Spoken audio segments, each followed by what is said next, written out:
welcome to our special meeting October 25th, 2022.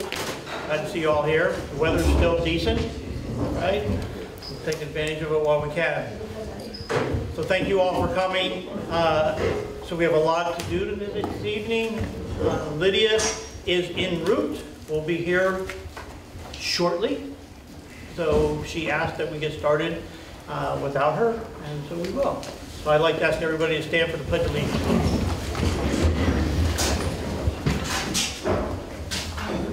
I pledge allegiance to the flag of the United States of America and to the republic for which it stands, one nation, under God, indivisible, with liberty and justice for all.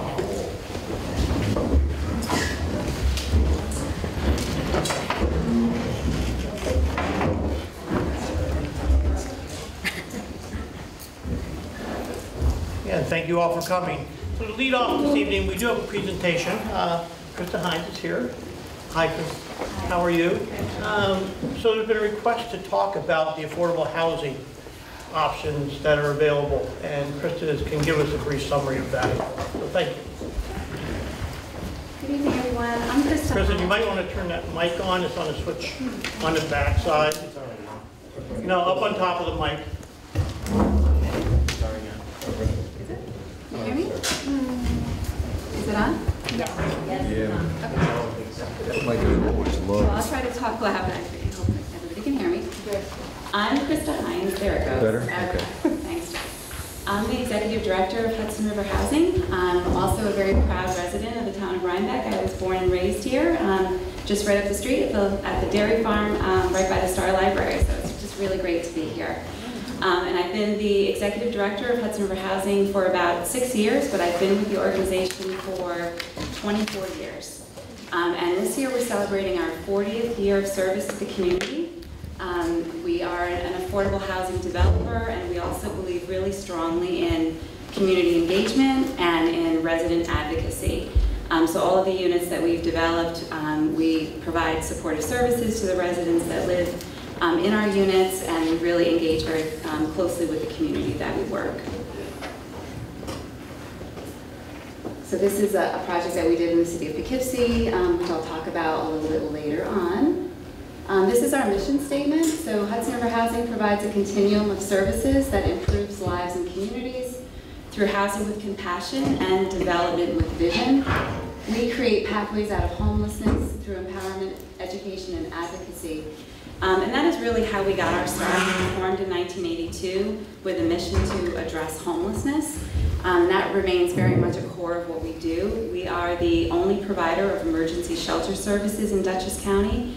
We have a shelter in the city of Poughkeepsie, but we also do a lot of outreach in the community to try to engage with people that might be on the verge of homelessness, facing eviction, having any type of housing insecurity. So the current housing situation, I don't think I need to spend a lot of time talking about this. I think that's why we're all here. COVID has really exacerbated the housing crisis that we're in.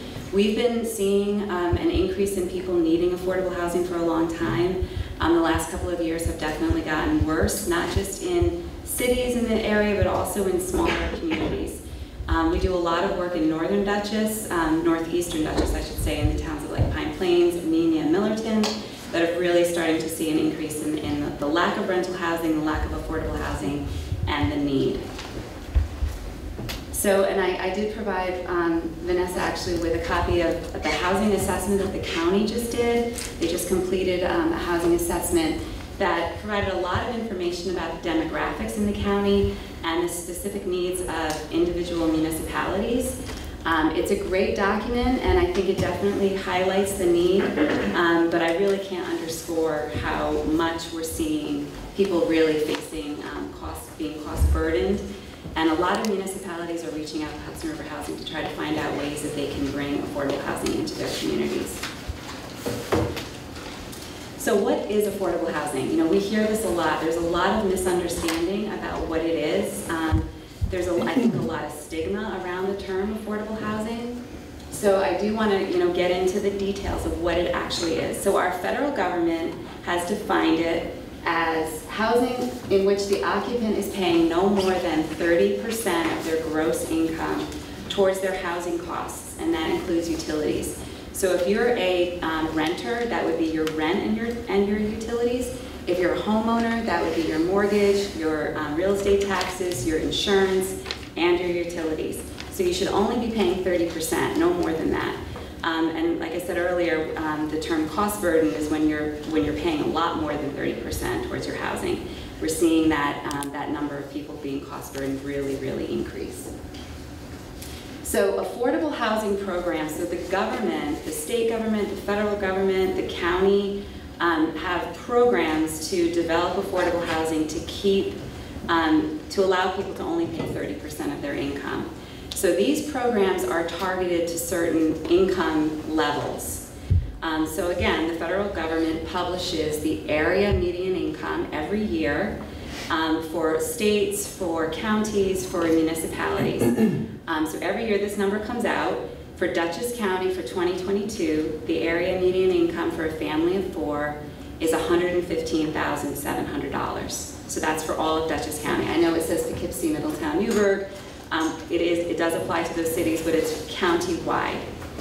So that's 100% of the area median income. That's what the average family of 4 is making in Dutchess County. Affordable housing programs are aimed at people making less than that. So typically they range from people making 30% of that figure up to 80% of that figure. So I don't know, you probably can't see these numbers, but if you're a family of 4 at the 80% AMI, so it's called AMI, area median income, your income would be $89,400.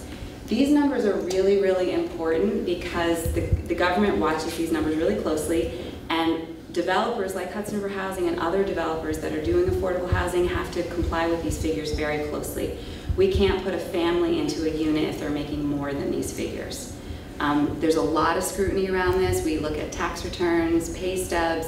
If we put a family that's over income into an affordable unit, there's a lot of repercussions to that. So these are really, really important numbers that we comply with. So just a little bit more about income. So as I said, well, I should have said this earlier actually, affordable housing is a very relative term. So if you're making $100,000, what's affordable to you is very different than if you're only making $30,000. You know, it's not just, there's not one definition of affordable housing. It's a huge spectrum of what's affordable. So if you're at the 30% of AMI, you're making about if you're a single person, you're making about $23,000 a year. If you're a single parent with a couple kids, you might be making about $34,000 a year. So this could be somebody working at the diner, somebody working at the grocery store. These are working folks, working families at the very low income spectrum. So very low income, 30 to 50% of AMI. So the programs that are available for people that are at this income level are like programs like Section 8, which I'm sure you've heard of. So Section 8 is a federal program available to people at this income level. It's an ongoing subsidy paid to a landlord so that the tenant is paying only 30% of their income towards housing. There's obviously also public housing available, not in communities like Rhinebeck, but in Poughkeepsie and Hudson, there are public housing available for folks. There's also what's called supportive housing, which is a really great program for like people that have a disability, so disabled veterans or frail elderly. It's a supportive housing program that can get sprinklered into a smaller project. So if you have a small, let's say a 4-unit project anywhere in the community, you can have a few units that are set aside for like a disabled veteran or a frail elderly. We work with a lot of landlords that want to create housing like this. It provides a great subsidy to the landlord, and it also provides affordable housing to, let's say, the disabled veteran or to the senior. So that's very low income. The next category is what's called low income, so 50 to 60% of AMI. So if we go back to the other charts, I was comparing this to like somebody that just recently graduated college, let's say making $40,000 a year. Because we know there's a lot of pressure on young families coming into the housing market as well as older folks. So a person making $40,000, a single person making $40,000 would be in that low income category according to the Dutchess County area median incomes. Programs that are available for people at that 50 to 60% of AMI are what's called the low-income housing tax credit program. So this is a pretty complicated program that a lot of affordable housing uses to develop projects. These projects are typically pretty large scale. Because they're so complicated, they do require a greater number of units to make the economics typically work. So folks that tap into the low-income housing tax credit program are developing projects that are like 60 units, sometimes even over 100 units of housing. So smaller communities sometimes can be challenged bringing that type of housing because it is such a large project. But at Hudson River Housing, we've done quite a few of these. We actually did one in Red Hook years ago, a senior housing project in Red Hook that tapped into the low-income housing tax credit program. So this is a great resource, but again, typically bigger projects. The next level is for people at 60 to 80%, so this is a higher income family, but still under the $115,000 for Dutchess County. So a family, let's say making $60,000 to $70,000 a year, could access programs that are in this category, and there's actually a lot of programs for this income bracket, and there's a slide coming up which I'll go through. The state has a lot of programs to provide subsidies to landlords that want to develop housing, small scale, you know, like a 2-family house or a 4-family house. There are a lot of subsidies for that income bracket. And then the last one is the middle income household, middle income program. This is a relatively new state program that is for an even higher income group, 80 to 130% of AMI. Because, you know, the state is really seeing the need to bring lots of different incomes into projects. They don't want to see poverty being concentrated into one project. So a lot of the programs that we develop have incomes of all of these levels, and we tap into lots of different government programs. These are just some of the sources, as I mentioned. So the first 3 are the big ones, the big tax credit programs that are available, again, to more sophisticated developers, but they're a great way to develop housing. The next block are the smaller programs, and I provided term sheets to Vanessa on all of these programs. These can all be accessed from the state website, and we've worked with developers from all across the county, even small landlords that are interested in developing housing. We will help them tap into these resources. We also have a great relationship with the state, and they really want to see more affordable housing being developed, so they're willing to work with anyone that is interested in getting into this industry. These are just a couple examples of the work that we've done at Hudson River Housing. So over the last 30 years or so, we've developed about 1,500 units of housing, a lot in the city of Poughkeepsie, but also all throughout Dutchess County. And we've done all different kinds, some small, really small projects to some bigger projects. We're also really proud of our historic preservation projects that we've done. We've done 4 of them. The first one is a picture of one. It was a very small project. It was only 8 units.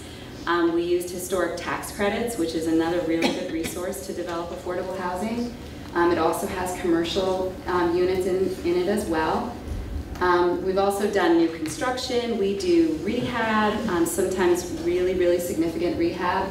So the first picture I showed you was the end result of that third photo. So the third photo there is a townhouse project. It's 7 townhouses in the city of Poughkeepsie that were in absolutely horrible condition.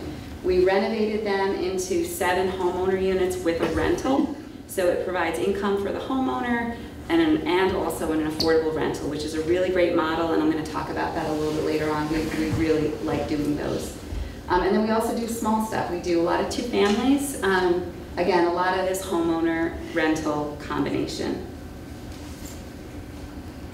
This is the underwear factory. We developed this 5 years ago. This was another historic tax credit project that we did, another small scale. It's only 15 units. We have some market rate. There's 4 market rate units in this project, and also affordable at different levels of the AMI, again, 50 and 60% of AMI, so very affordable.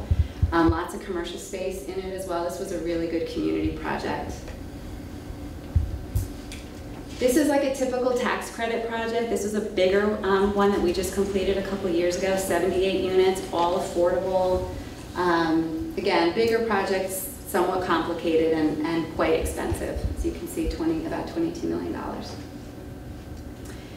This project we just completed with a really great partner that we work with, Kearney Development. We've done about 10 projects with Kearney over the past 20 years. This is a middle income project, so this one goes well over even 100% of AMI. So we're serving people at the really low up to 100% of AMI. So this is a really, really nice mix.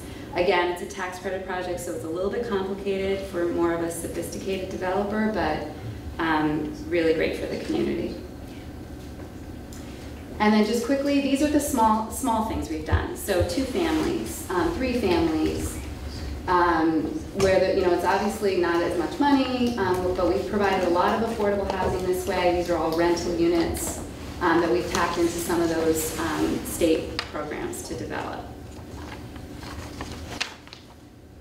So this is the 2-family model, which I was talking about earlier, which again I think would be a great model for a community like Rhinebeck that has a smaller scale, inventory, so to speak, where you have a homeowner unit coupled with a rental unit. It really helps the homeowner pay their mortgage. It helps the tenant with an affordable unit. We're really excited about a project we're doing in Amenia. We've purchased about 20 acres in Amenia. This would also be a homeowner rental with an ADU, which is an accessory dwelling unit. So we're looking to build 7 homes, basically 7 3-family homes. So it's going to be a homeowner unit, a rental unit, and an ADU unit. So we're really excited about that. Obviously all affordable to people at under 100% of AMI. So we've done a lot of development, but there's a lot of other ways you can bring affordable housing into your community. One is called an inclusionary housing policy. So we've worked with municipalities all throughout the county to develop their inclusionary housing policies.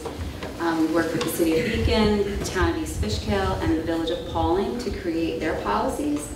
Basically what this is for any new development that comes into a community, developers are asked to set aside a portion of their units for affordable. They're not just asked, they're actually told. Like, you have to set aside a portion of your units for affordable. But there's ways you can incentivize developers to want to do this. So for every affordable unit they create, they can get an additional market rate unit, which is nice. You can also set preferences so that local residents could have a preference for those units. So like employees of the school district and the fire department can have preferences, and a lot of these communities have established preferences in their inclusionary housing policies.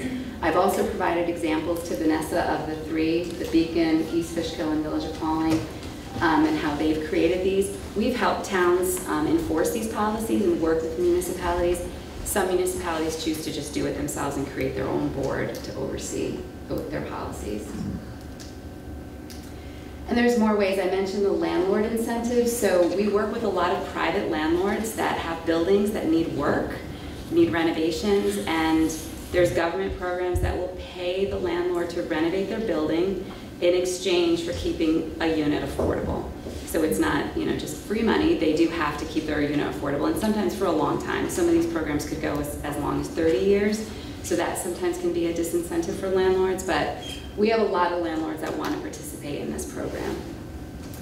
This one specifically is called the Small Building Program. So it's for buildings that have 5 to 50 units, which doesn't sound like it's that small, but it can be scattered sites. So if you have like a couple two families in a community, you can couple them, you can group them together in a project. And it provides, you can see here the subsidy, $75,000 a unit, which is a good amount of money for a landlord to put into their building, and in exchange to have that be affordable. This also can allow landlords to get tax breaks. They'd have to actually, they'd have to work with the town assessor, but if their rents are restricted, they're eligible for tax incentives, tax breaks. Okay, just a couple. This is in the county housing assessment. The county has come up with lots of strategies too. It's all in that document. They've created a housing trust fund, which they're putting money into. Right now, they're actually asking for applications for developers that want to build affordable housing in Dutchess County. They're trying to work with municipalities to make the process easier, streamlining the permitting process, because it does take a long time to go through the approval process. So it would be great if towns could consider making it a little bit easier for affordable housing to be created. Looking at ADUs, this is a great way, allowing for ADUs in communities. These are accessory dwelling units. Basically just creating a small unit in an existing building creates affordable housing pretty quickly. Obviously continuing to look at this inclusionary zoning, it's a really good way to get developers to have to put some units aside for affordable housing. And that's it. So I know I went through a lot, and I'd be happy to answer questions if anyone has any. And if you don't have any, you can always email me or let me know. I have a question. Great. So you have an affordable units, I don't care where they are, whatever, and you designate them as the low income, and the person moves into that and their lifestyle improves, their jobs improve, their careers improve. Now they're no longer capable of being in that original unit. And what happens to them? Right, so if they're, it sort of depends on the funding source. I mean, they're not like immediately evicted. I mean, it's not like that happens. They would typically be moved to a market rate unit, so their rent would go up to what they can afford. So, because we don't want to see somebody getting over-subsidized. So let's say if they're in a low-income unit and there's a market rate unit in the project, they would move into that. Not physically move in, but their rent would go up. But if there was not a market rate unit, could you redefine that existing unit so that they could stay at a higher level? In some projects you could. Tax credit projects, it's a little stricter. Their rent would essentially just have to go up. Yeah. Interesting.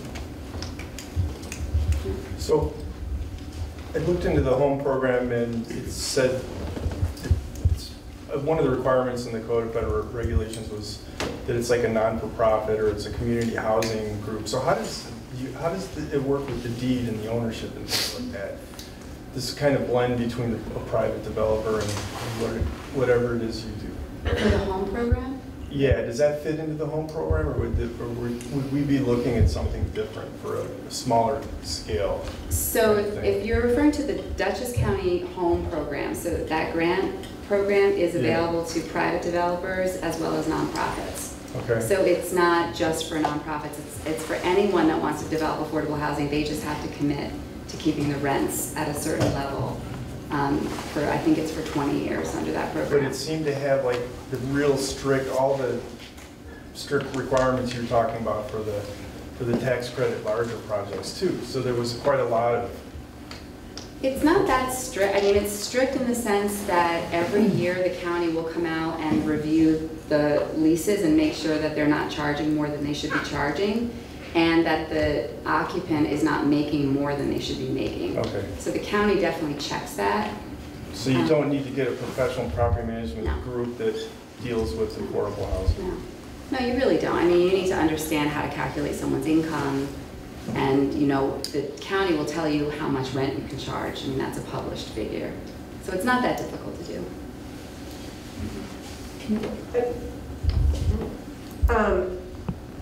So at our level, when we're dealing with zoning and sort of big picture, the village of Rhinebeck needs more affordable housing. You mentioned a few ways that a government can kind of handle that. Just for the sake of argument, if we're talking about a single project, how is that usually handled by a government? You have to put aside X% for affordable in some way, and then just let the property owner figure out the best way to go about doing that? Like, what do you usually see with that? Well, that would be like the inclusionary housing policy would really like outline how many units would have to get set aside, what would the income levels be of those units, who there would be a preference to for those units. But in terms of the structure itself, where those units are like located in the building doesn't matter. That doesn't matter. It's just the income level would have to be determined and how many units. So typically the programs we've seen, it's 10% up to 15%. I think the Village of Pauling actually has some I don't know if it's different zones, but they'll allow up to 40% of a project to be affordable. I saw that in the policy. So we already have a planned residential district, which is for parcels that are 5 or 6 acres or more. So, I mean, something like that could actually supplement our existing zoning in a PRD, which, as of today, calls for mixed housing. Mm-hmm. We have a handful of parcels left. Yeah, I've also seen, I didn't talk about this, but I've seen other policies where if a developer, if it's not feasible for them to set aside a unit, they can pay into like a fund in lieu of. I didn't mention that, but for really small projects, sometimes it might not make economic sense. So they'll pay it into something. Can you flesh out the two-family model a little bit more, how that gets run, how that gets administered and such? Yeah. So there's a state grant essentially that pays down the cost. So we're building 3 houses right now in the city of Poughkeepsie. They cost about one of them costs about $500,000. But we have grants to subsidize that cost down to about $200,000. So the owner is only taking out a mortgage for $200,000. The other 300, so to speak, is a soft second mortgage that will get forgiven over time. So the homeowner has to stay in that unit for 15 years, and each year a portion of that second mortgage gets forgiven. So it's really affordable to them to buy that house. It's all subsidized by the government, essentially. And they have a rental unit in addition. And then who monitors, again, somebody, good things happen, they get promoted, and now they're out of the original requirements. How does that get dealt with? So we monitor, in most, all the projects that we've done, obviously we monitor our own. So either they'd have to learn how to monitor that themselves, whoever's developing this, or they'd have to contract with somebody that could do that for them. Because the rental unit has to get certified annually, so that tenant has to be income eligible. They can't charge more than a certain amount for that rental unit. So it does take a lot for a new homeowner to know how to be a landlord and how to monitor that unit. So we will help them with that. But the owner, so once the owner buys, if their income goes up, nothing happens to them. It's not like they have to sell the house. It's kind of meant to be a way to build equity for that homeowner too.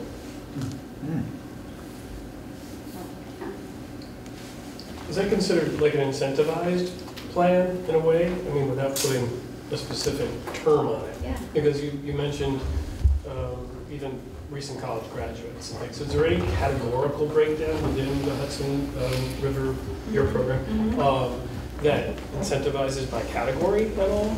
Like, When you say incentivized? well, I mean, I guess just helping people, getting people placed that maybe are artists or in the creative industries or, Yeah. Well, it's funny you mentioned the artists because there are special programs just for artists. The state has recognized that as like a preferred population to try to help build community. And so that is definitely, unfortunately, there's nothing specific for like college grads and things like that. I mean, there's senior, obviously senior housing, veteran, disabled types of disabilities are addressed, but it'd be nice if there was one for college, mostly college grads. Yeah, you did a very good job of explaining in broad terms. My question is, what's the nut and bolts of, we're having this in the village. This is a village meeting, is that correct? And so what are you proposing for the village? And my one basic question is all the properties, will they be privately owned? So you can, and so what happens to the taxes? That person is renting low. The taxes in the village are not low. So how do you get, and what's the valuation of that one property? Taxes are definitely an issue. So we do try to work with municipalities, like when we do a homeowner project, like we were just saying, to get the assessors to recognize that this is an affordable project. So because the house we're building right now, it's costing us $500,000, it's hopefully going to assess or appraise for $500,000. But if that homeowner is charged taxes on the $500,000, they're never going to be able to handle it. So we try to explain to assessors, like, listen, this is a subsidized project. It's really, it should be based on what the mortgage is. sometimes we're successful, sometimes we're not. I will say Habitat for Humanity is working on this on a much bigger like advocacy level to try to get towns to realize that you should tax at the subsidized value, not the appraised value. I don't know if that answered all your questions. Now, when we're dealing with the assessors, that's really a town assessor, not the village assessors. So why aren't the town people here when we're dealing with assessments? They should be here talking about that, because they're going to be an integral part of how this is all being done. Well, absolutely, and this is the beginning of a much bigger, longer conversation too, so. There is no proposal currently. This is informational for us. Yeah. Oh, this is just information. Yeah, Just information. There's no. Yeah, this isn't part of the proposal. Yeah, this is a very beginning conversation to get sort of us and the community educated on all of the various ways that a government like a government can encourage affordable housing and property owners can figure out how to do it. So it's the beginning of a conversation. Well, the village property taxes, to me, are very reasonable. It's when you get into the school tax that you get a whammy. Well, then And that's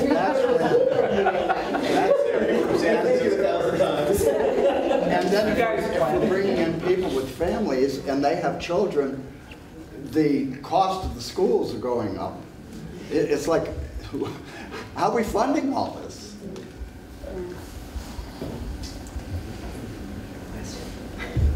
Thank you, Chris. I think there's one more question.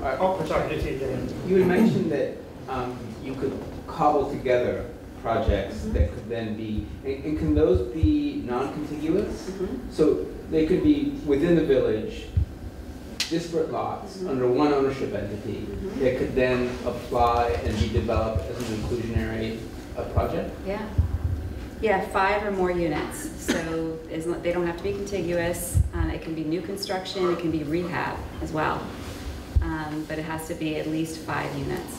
And are there incentives to doing that from a scalability point of view for both, whether it's government funding or for just management of the project, I would guess? Well, I don't. Like, do you guys try to do that in Poughkeepsie, cobble a bunch together in a? We do, yeah, and there definitely is scalability. So the more units, it would make more sense to do than 5. But I can go back to the slide. I think it was 75. Here it is. Oops, sorry. Just real quickly. So rehab unit is 75 to 100,000. It also depends on the income you're serving. So the lower income you're serving, the higher the subsidy. So if you're serving people at 30, you'll get 100,000 for a unit. That's for rehab. And new construction, you could get up to $115,000 a unit if you serve the lower income. Well, you could have a robust mix within a. Yeah. So when you go over 5, I'm on this home thing again. Does that kick in this formula that you have to have 80% workforce and 20% very low? For the home program? Yeah. It said something about how when you go over 5 units, the formula would be 80% workforce. Yes, that is true. Okay. That is true. But that's just for one of the myriad of options that are available. Exactly. Okay. Yeah. There's a ton of funding sources, and they do all have their little nuances. Yeah. Yeah. A quick clarification on your 5 units.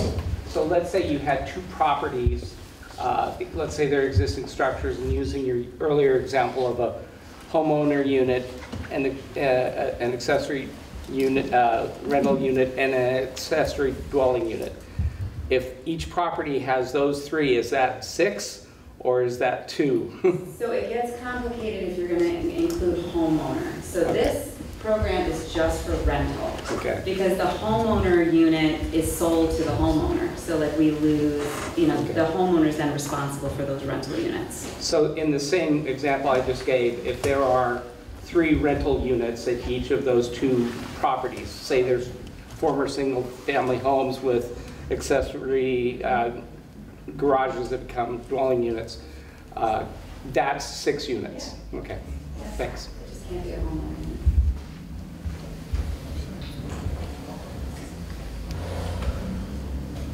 Thank you.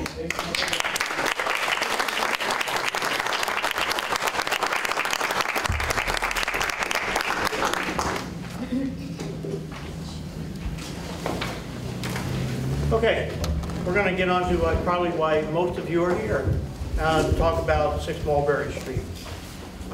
Remember a while back, the applicant asked for the village board to do what they call a district overlay, which is really truly a zoning amendment to that property. We asked for time to go do the research, collect data, hear from all of you on what we were planning, or not what we were planning, but hear from you so that we could develop a plan. We got input from planners, we got input from legal, we got input from legal, we got input from board members, we got input again from all of you. So I'd like to thank you all for helping us through this process. It's not an easy process. It's something that, you know, we as the board have taken very seriously and have discussed, you know, a lot. And tonight there's 2 proposals in front of you. Has everybody had an opportunity to read those 2 proposals that are there, to understand that one proposal is to really go forward with the seeker and start the process of doing the seeker review, site plan review, and as requested by the applicant. The other proposal is to wait. Wait till the comprehensive plan is done, and at that time, use that data to move forward. All of the members of the board have various opinions and discussions about that. Both of those proposals have merit, depending on where you sit and what your viewpoint is. And so there's pros and cons to everyone, and that's some of the things that we want to help flush out this evening. But I do want to say that in the village of Rhinebeck, and as well in a lot of places in this country, there is an urgent need and a supply issue that needs to be solved. Krista, I think, brought that forward as well, that the demand through COVID has increased significantly, and it's not something we should turn our backs to that demand. Whatever the right reason is, we'll try to work through that this evening to get there, but we should not think about just one property. We should think about where we want to go for the village and the direction that the village needs to go to, you know, in the future. So with that, what I'd like to do is, again, open it up to you. I'd like to hear from you. I would like to have anybody who wants to say anything, please come forward to the podium, say who you are, tell us what you think. Please limit your comments to 3 minutes or less. If you said it before, remind us that you said it before. Tell us what you think again, but please keep your comments limited, because I'm hoping to get through as many people as possible if there's comments, this evening. And then after that, we're going to go into a board discussion with all of you here tonight. So we're going to be an open, transparent process. Hopefully that you all be able to watch and observe as we conduct business. So with that, I'm going to open it up for public comment.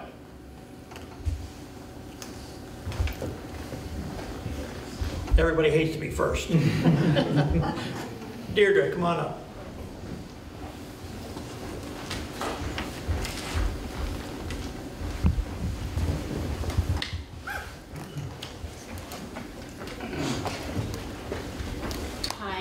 Deirdre Burns, and I live in Chestnut Street, and I did speak last time. So actually after the last meeting I think there actually is like a path to achieving some of the goals that I think people in the community want. So my understanding is that the reason not to wait is a concern that the developer will ask for a special permit to tear down the building.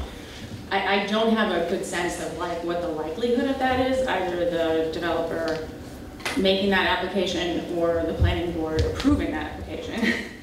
The developers could speak to that. So if there's not a way, if that's a threat that they might tear it down, then I think it has to go forward.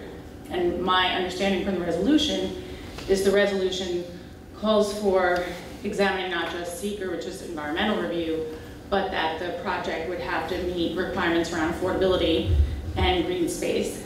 And of course, there would be an adaptive reuse of an existing building. I think that as long as the village board is not giving up that leverage and that power in passing that resolution, then I feel like there could be a reason to move forward, and especially if the other possibility is that it could be torn down, which would really be a terrible loss, I think, for the community.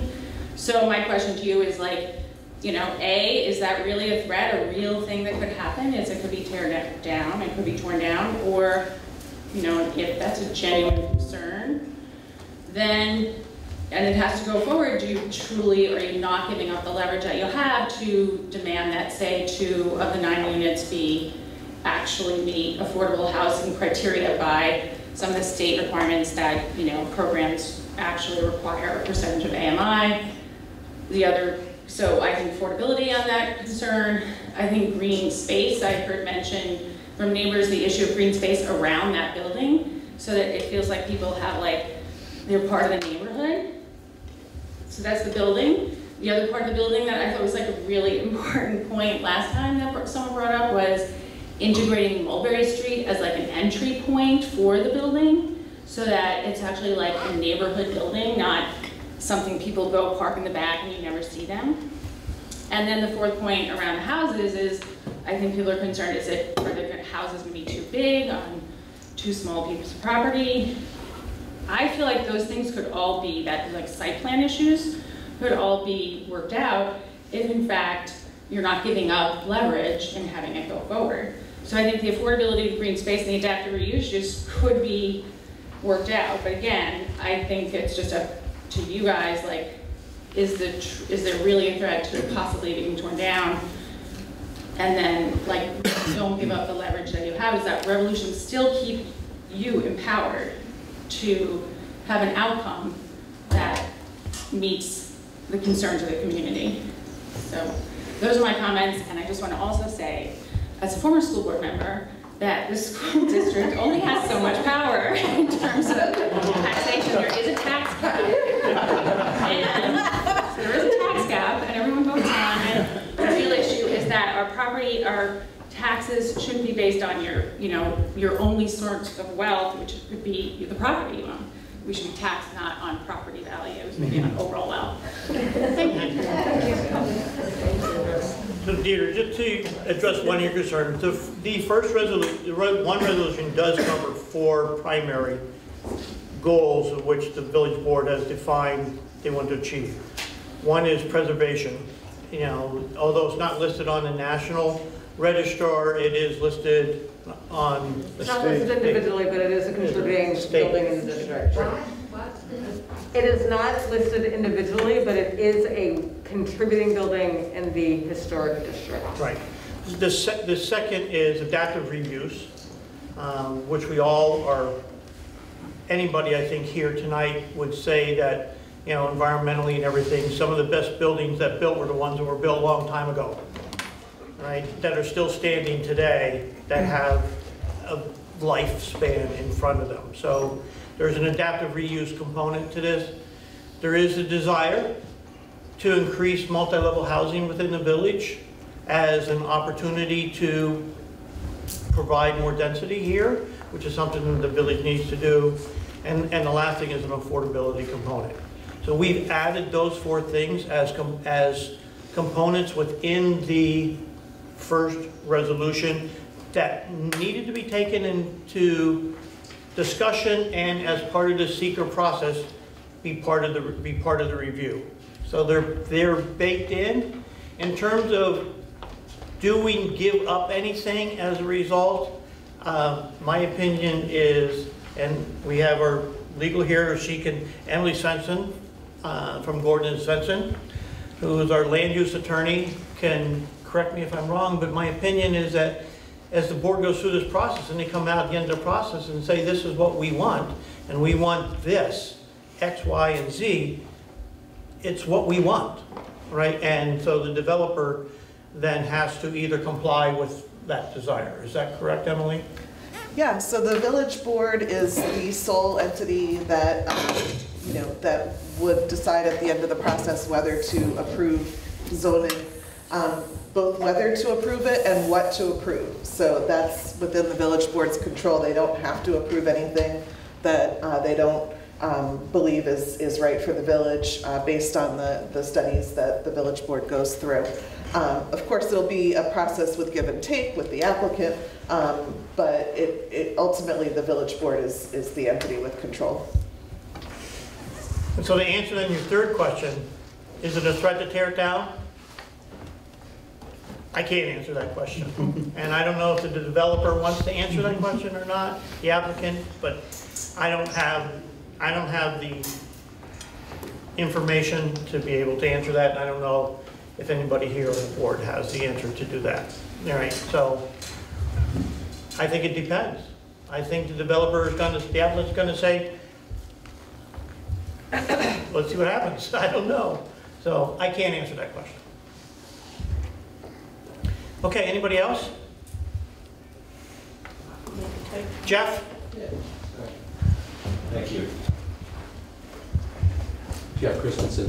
So, thanks for that. And you mentioned that the board's goals or objectives would be 4 areas of preservation, adaptive reuse, multi-unit housing or increased density, and affordability.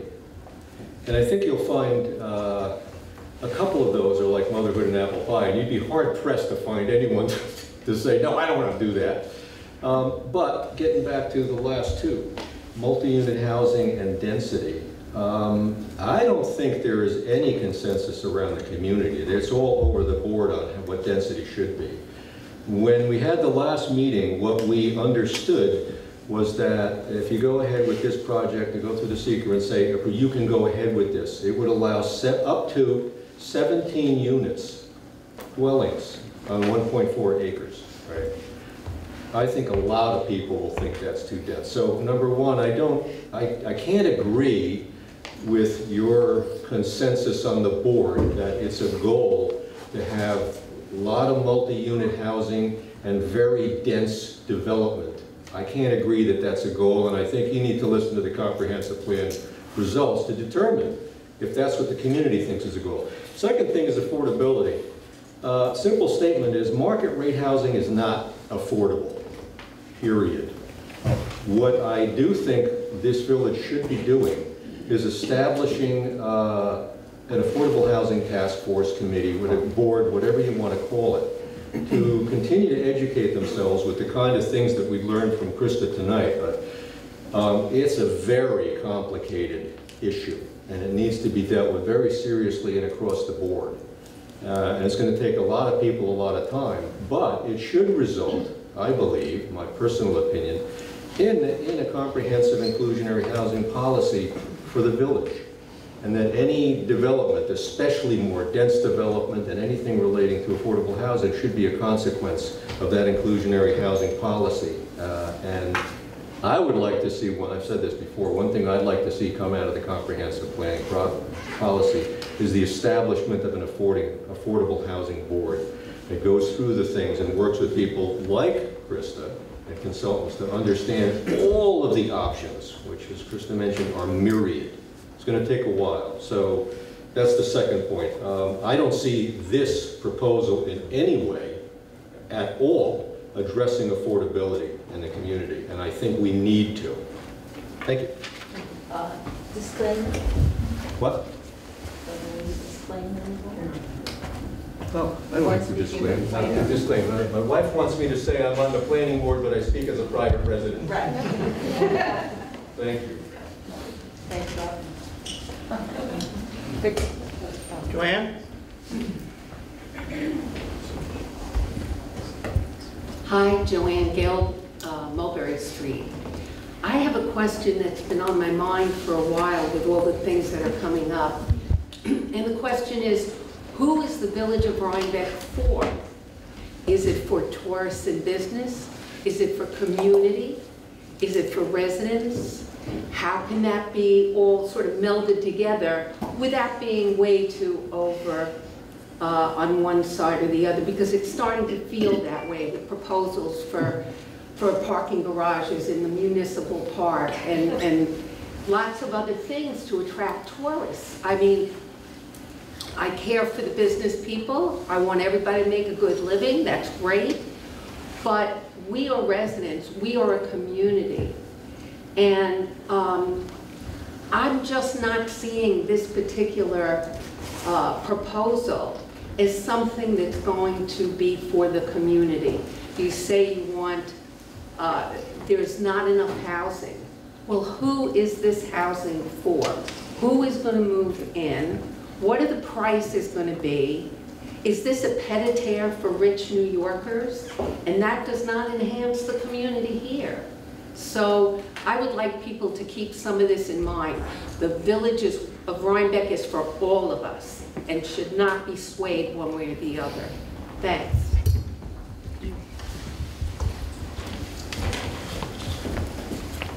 Hi, Steve Miller from South Stress War. I wasn't going to talk tonight, so I'll keep it super short. You obviously are going to upset everybody, whatever you guys decide. So, and I think we're fully prepared for that. I can live with that. But to Joanne's point, it's the emphasis on who is served better, whose needs are served more than others. We all have to compromise. That's just the way it is. The one thing I keep hearing, and they're diametrically opposed, is density and green space. They're diametrically opposed. So if 17 residences go in on a less than 1.5 acre lot, you're also increasing something nobody talks about, traffic. That's 30 plus vehicles on 1.5 acres, as proposed. You can't park downtown anymore. It's downtown adjacent. I don't know how those things come together and peacefully coexist. South Street has become the GPS turnpike. It's MapQuest takes you right down South Street. And anybody who wants to shave 4 minutes off of any light on one end of the street goes on South Street. It's the busiest street that I can see. Mulberry's is also pretty busy. So traffic has got to be considered. It has to be. That's 30 plus vehicles on a 1.5 acre lot. That's it. Thanks, guys. That would be part of the secret review if it's done. That is explicitly part of it.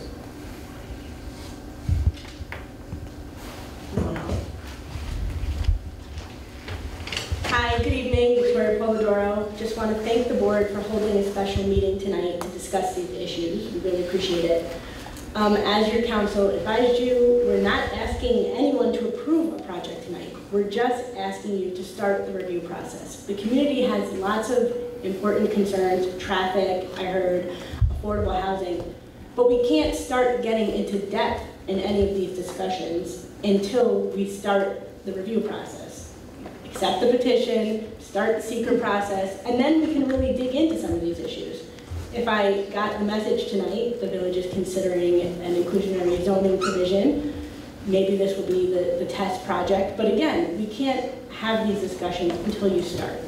So there's an opportunity here tonight to start having these tough discussions, or to sit on this building for longer with, it's not a threat that the building is going to be demolished. The applicant has already applied for a demolition permit, not because they want to demolish the building, but because at some point it becomes a reality if there are no other viable uses for a building. So, I mean, we were very open at the beginning. This is not the preferred option. But if there's no use for a building, sometimes that is the last resort. So that application is still pending. We know what we have to do to complete that application, and we're hoping we don't have to come to that. So thank you again. Lastly, I do want to address the density issue. We did provide our own density study, and the density of this project would not be inconsistent with the density of this area of the village. So, the study's posted on It's amazing what things feel like versus the numbers on a piece of paper. I will acknowledge that. That the numbers on a piece of paper may say one thing, and that there's a feeling that feels different. You know, every time you talk to anyone about whether or not there's a parking problem in this village, you can give them all of the numbers that are available that show that we don't have a parking problem in this village, and they will tell you until they're blue in the face that we absolutely do have a parking problem in this village. And so a lot of what we have to manage as part of both the comprehensive plan process as well as any of these large kind of development asks is what is the reality of what we're dealing with versus what people feel. And what people feel is just as valid at times as the facts on a piece of paper. So that is something that we are fully aware of. But thank you for the facts on a piece of paper. I know it took a great deal of work to figure all of that out, and it's helpful. Thank you. Just lastly, if you all agree that the policies discussed earlier in one of the resolutions are important, but nobody wants them in your backyard, you know, where does that put the village's future? How do we move forward? Thank you. Hi, John. Hi.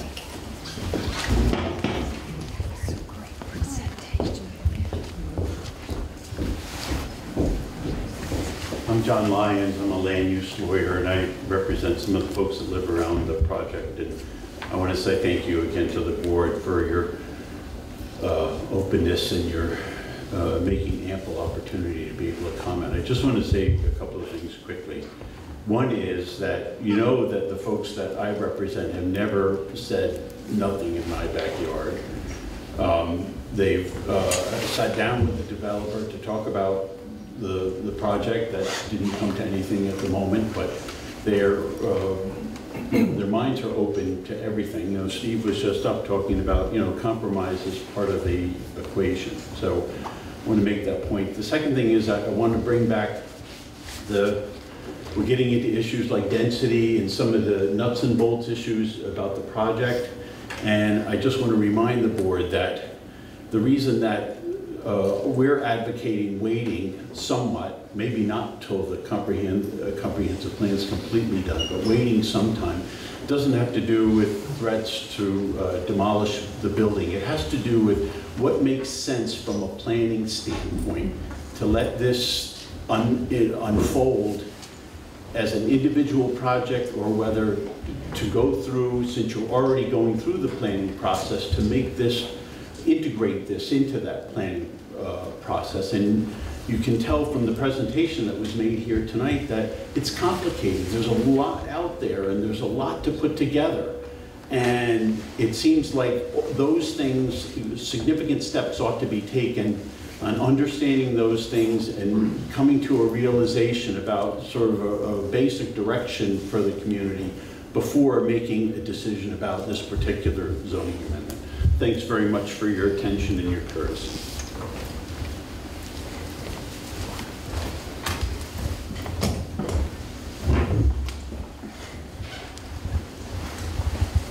Al Vinton, I live on Platte.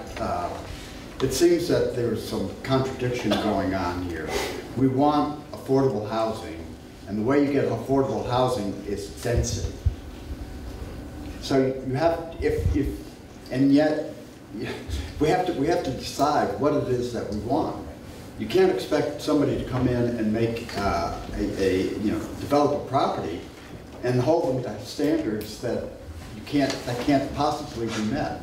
So if you have affordable housing, you're going to have high density.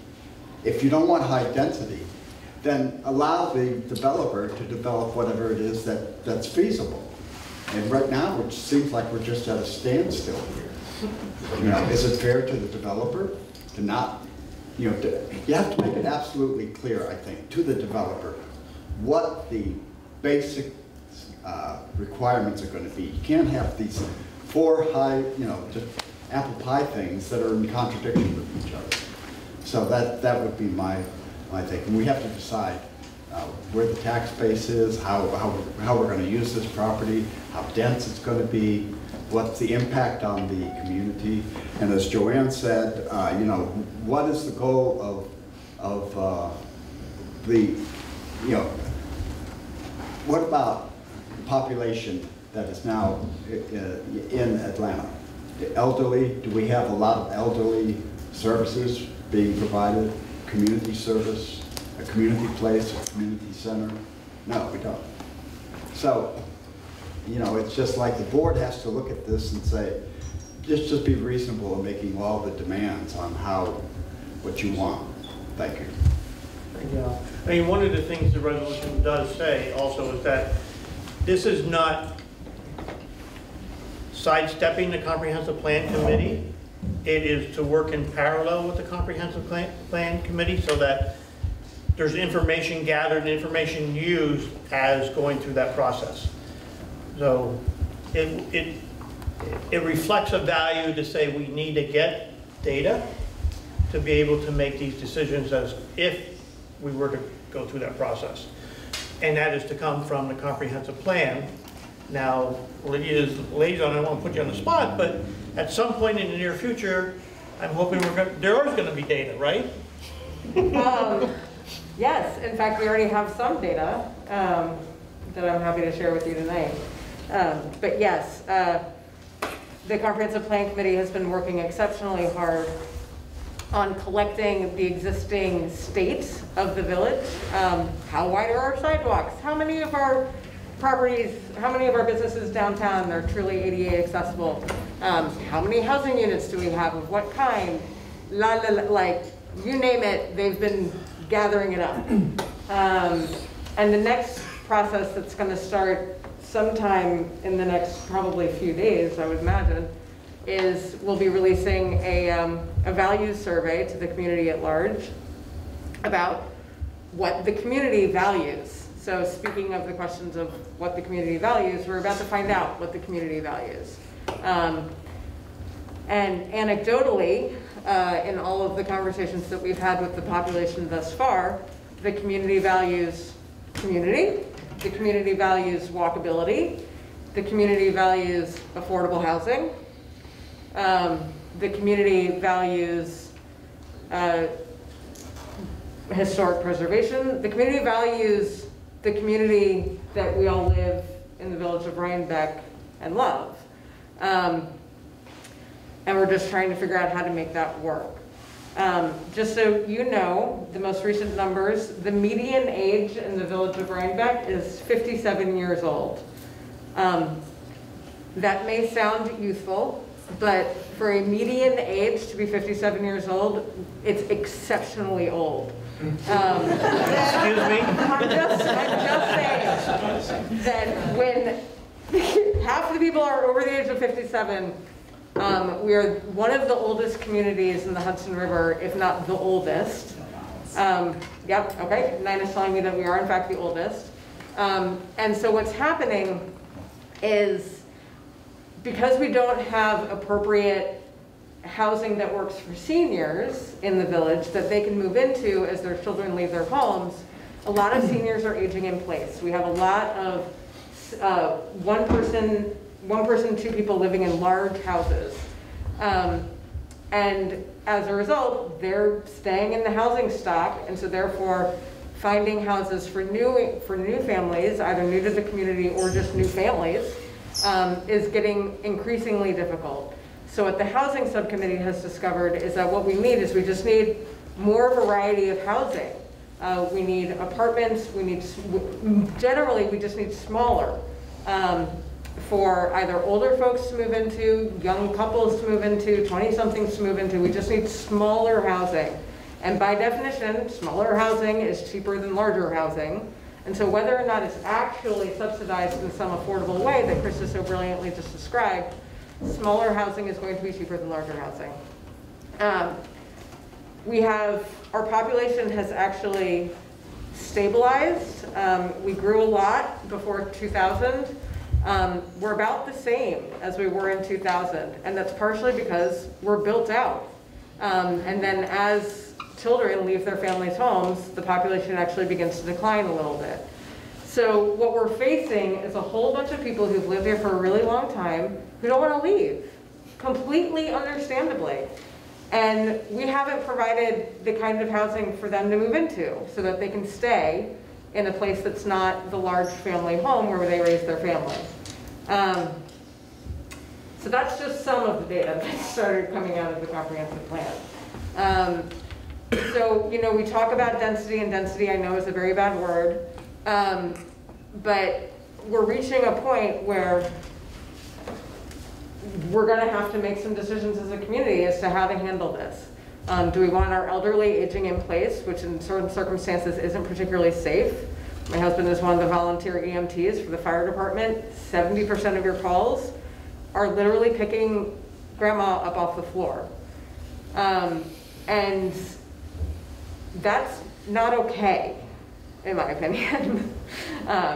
3 of those calls have been to my husband's mother. So, you know, like, it's just, we're all looking for a way for people to age gracefully and with dignity. And so I actually see this particular project, you know, one of the reasons why I really like this particular project is because it is ADA accessible. And older people could live in it. Obviously, we, as a community, need to figure out what it costs and how we want to handle it and who we want to prioritize and how many units and this, that, and the other. But having a building that's filled with units that people can wheel themselves into is only a benefit to this community, given how many of us are elderly. Yes, Joanne?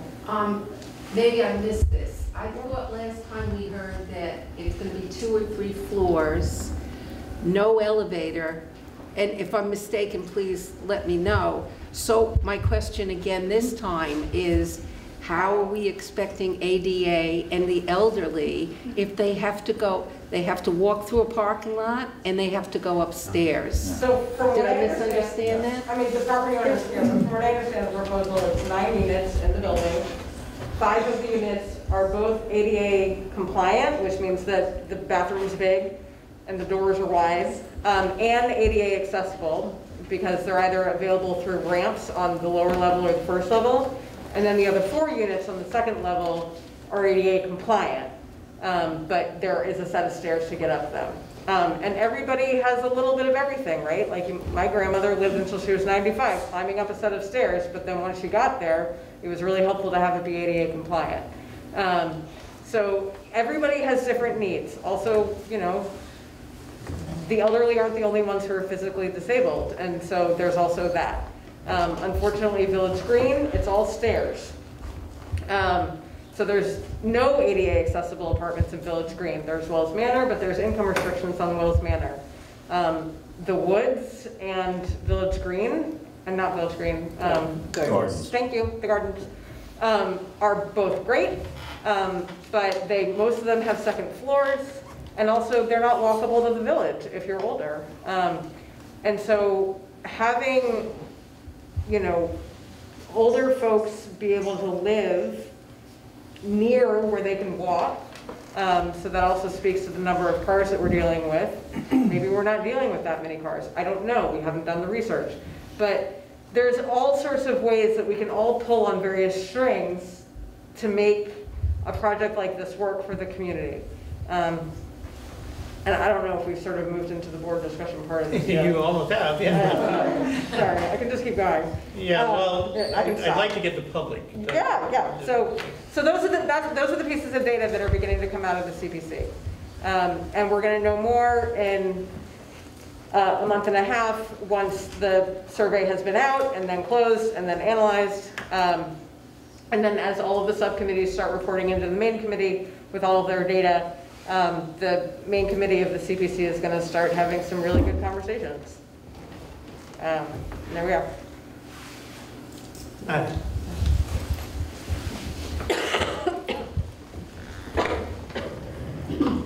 No, I live in the woods with stairs. Just 2 things.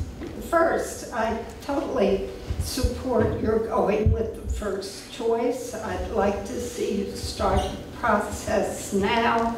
I think it will unfold with all the additional information. So I hope you will vote for that, and I've told you that already.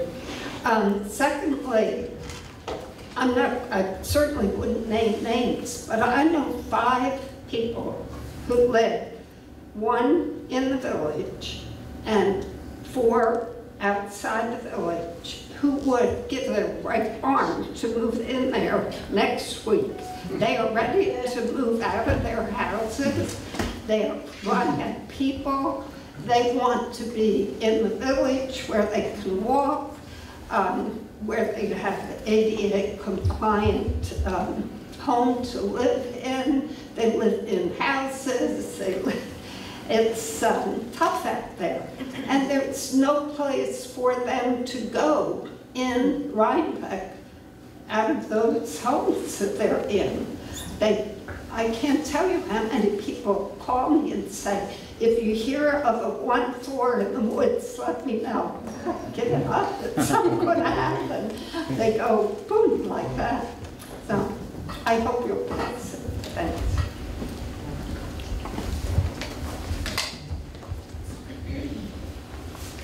Eleanor, does that mean you're coming up? All right, Eleanor.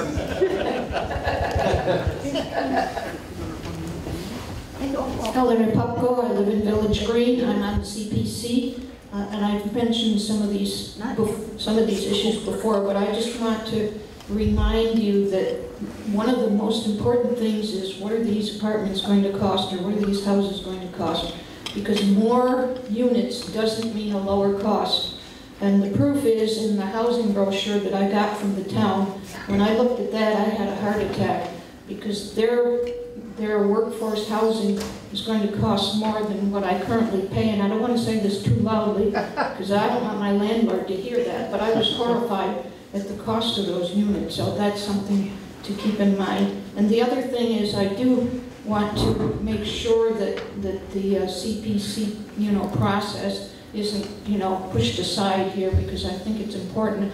I kind of see that people are sort of rushing to the board because they want their pet projects passed before before the plan has a chance, or the people have a chance to speak out. So I hope that's not happening here, and I hope that you keep that in mind. Thank you.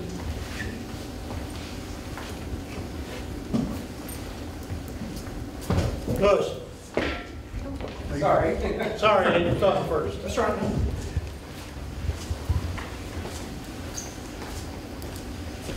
Hey guys, Louis Turpin, Violet Place, and I too am a member of the CPC, the Comprehensive Planning Committee, which I'm happy to say I think the vast majority of our members are in the room. And so I guess the point I came up here to make is that if I understand correctly, what we're really talking about, setting aside the cost of the units and the specifics of the Mulberry Place proposal, is what the board does. Whether you proceed with a seeker process on their pending application, or set it aside in deference to the comprehensive planning process that's going on. And speaking as an individual member of that committee, I'm going to point out, and Lydia spoke to this just a bit ago, that that doesn't mean that it runs without the input of the committee. The committee is here, raise your hands, guys. And in the same way that tonight you're gathering information, and we've been having a communication through the committee about this. Lydia's a terrific communicator, as is Vanessa and Gary. And so I think what you've heard tonight makes it a no-brainer as to what, in my view, the decision is. The details of the application can come later, but our community needs the variety of housing that this property can offer, and I think the sooner we move toward that, in conjunction with the ongoing conversations of the Comprehensive Planning Committee, the better. Thank you very much. You're here.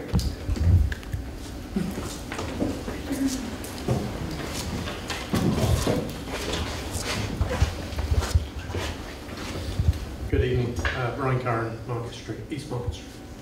I haven't got a lot to add over many of the points that have already been made. I'm just conscious that we have got the comprehensive plan process being put together in recognition that our planning policies are out of date and don't reflect where we need to go. I'm delighted we're going through that process. I'm delighted that you're getting input from all of the residents to determine what that policy should be. My concern is only one of putting the cart before the horse, which is that process needs to be fully reflective of all of our needs, including affordability, which has been raised. And yet, it bothers me that a proposal is being put forward which is against our current, my understanding is against our current code, requires spot zoning, and that I don't understand what the urgency is for us to move that forward in the absence of a comprehensive plan which lays out what the requirements for the whole village are. Not just one block, not just 10 blocks, which I think was part of the comparison that was recently circulated, but for the whole village. Takes it all into account.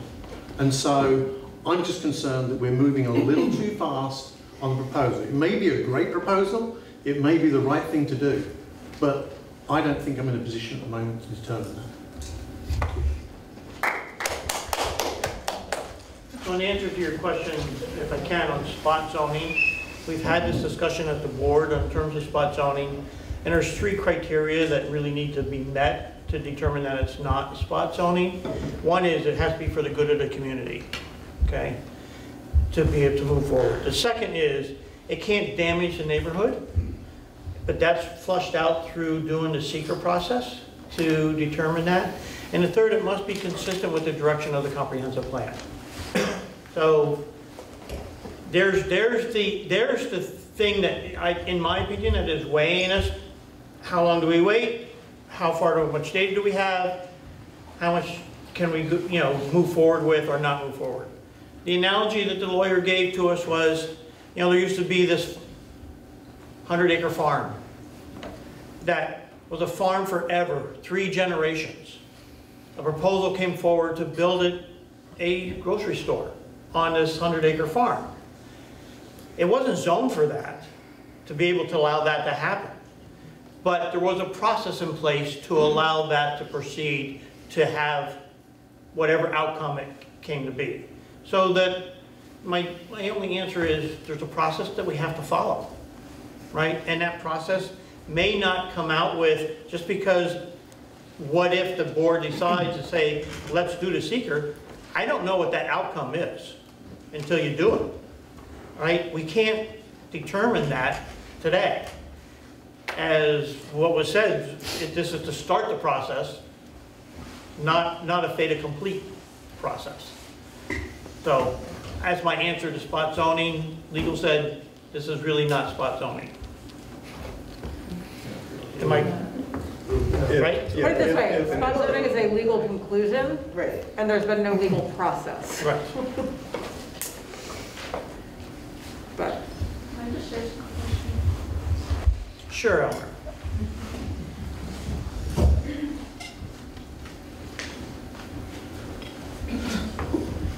Could you just please explain how the village goes about the secret process? Because I have to be honest, I watched the town do it and it was pretty scary, so can you just give us a little more? I'd have more confidence if I understood maybe better how the process is. I'm gonna let our legal advisor tell you all you need to know, or may not want to know.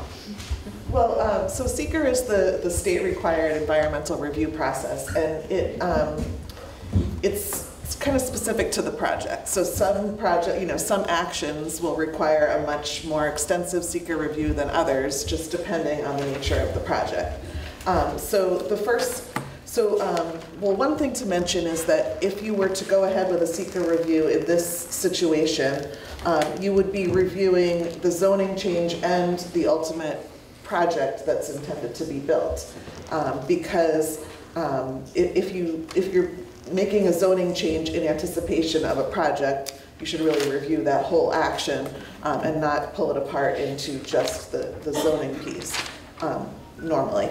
And so what would happen is the village board would identify the potential areas that there might be environmental impacts, and would probably ask the applicant to produce a number of studies on those different issues so that you have data that you can review. And then the village board can receive input from the public if it likes. It can use its own experts to analyze the data and decide if there's additional things that are needed. And then the board can make a decision whether it has enough information to make a determination whether the project has the potential to have a significant adverse environmental impact or not. That's the POSDEC or the NEGDEC. And so this is a process that will take time because you'll have to define you know, the scope of the project, which studies are needed, and then the village board, you know, may be an iterative process where you say, no, we need to know more about, you know, whatever.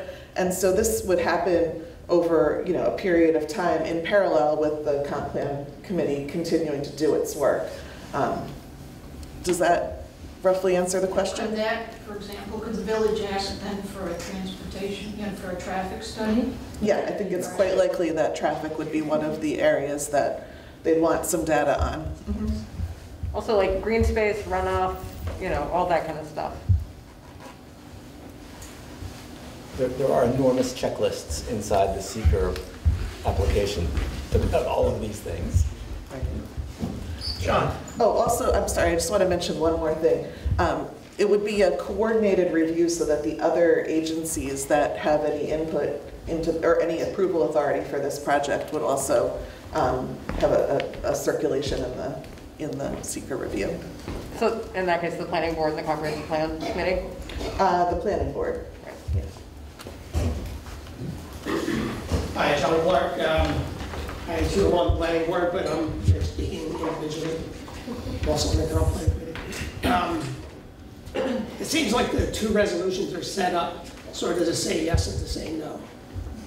And it seems to me there's a better alternative in between, as there always are lots of alternatives. But if you say no, that we're going to put this thing off for a year, it could take a year for the comprehensive plan, and then we get into zoning, and that could take another time frame.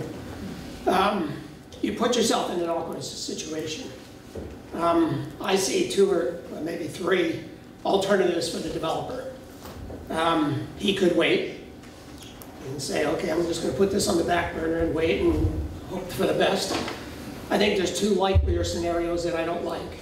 One is that we go forward with a demolition permit, and as a member of the planning board who's gone through demolition permits, the code is it's a very tough decision. So you put the planning board in a very awkward position because the building is not ready to fall down, but there's an economic justifiability if it's not compatible with any uses in the district to make that hard decision. So you're putting the planning board in an awkward position. And secondly, the negative thing would be the developer could go through with one part of it. So they could go through under existing zoning and subdivide 4 lots and build 4 houses and leave the school derelict. And so therefore you can't do sort of a comprehensive best scenario for the property because it's already chopped up into 4 housing units and what's left is sacrificed in the long term. So I don't think the second resolution is viable for those 2 reasons. The first one, I just think is phrased wrong. It's going forward with the petition, the proposal.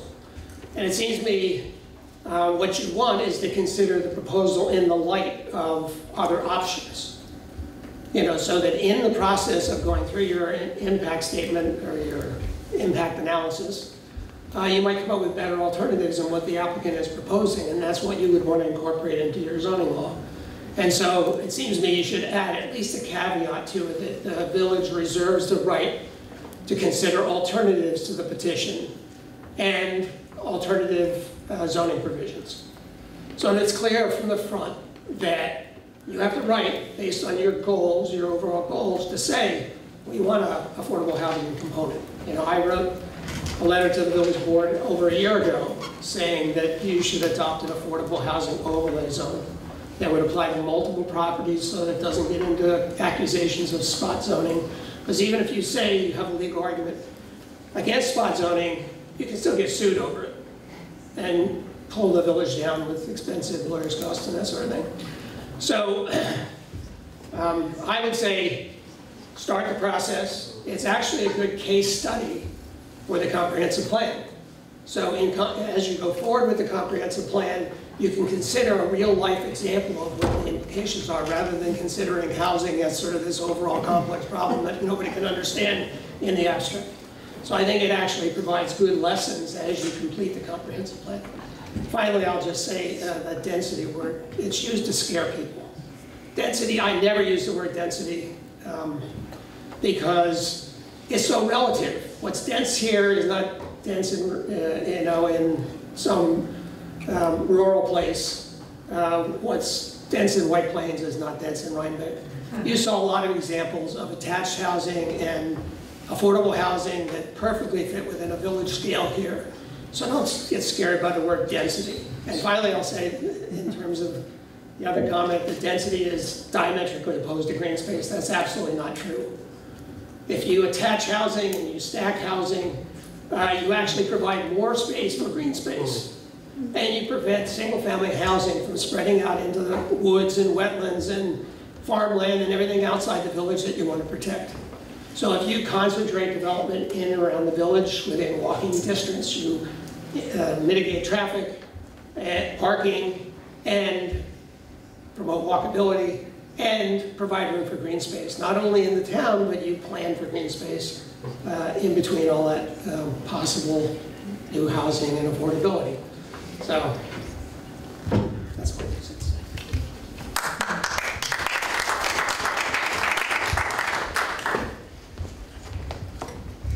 Victor.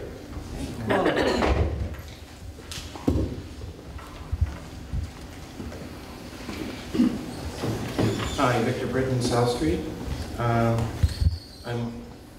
If you're considering moving forward with the last, what was the last proposed zoning law that was presented by the applicant, is that, if that was to be the option, it sounds like.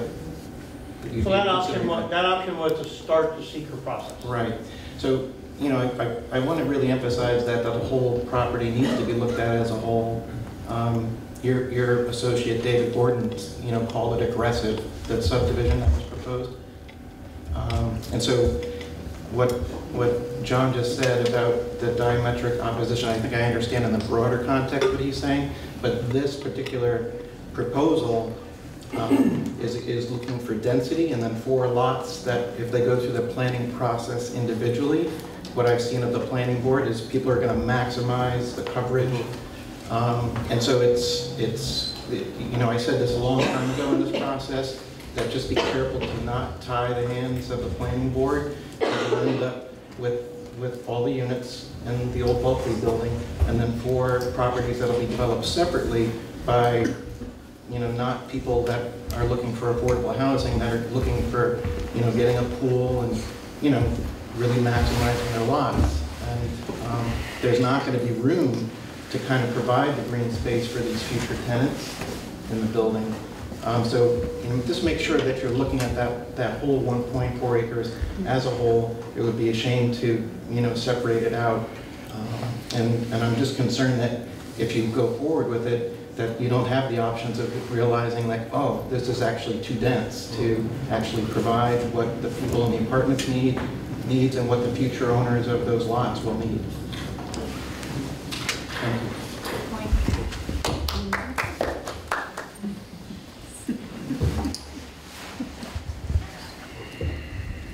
Anybody else?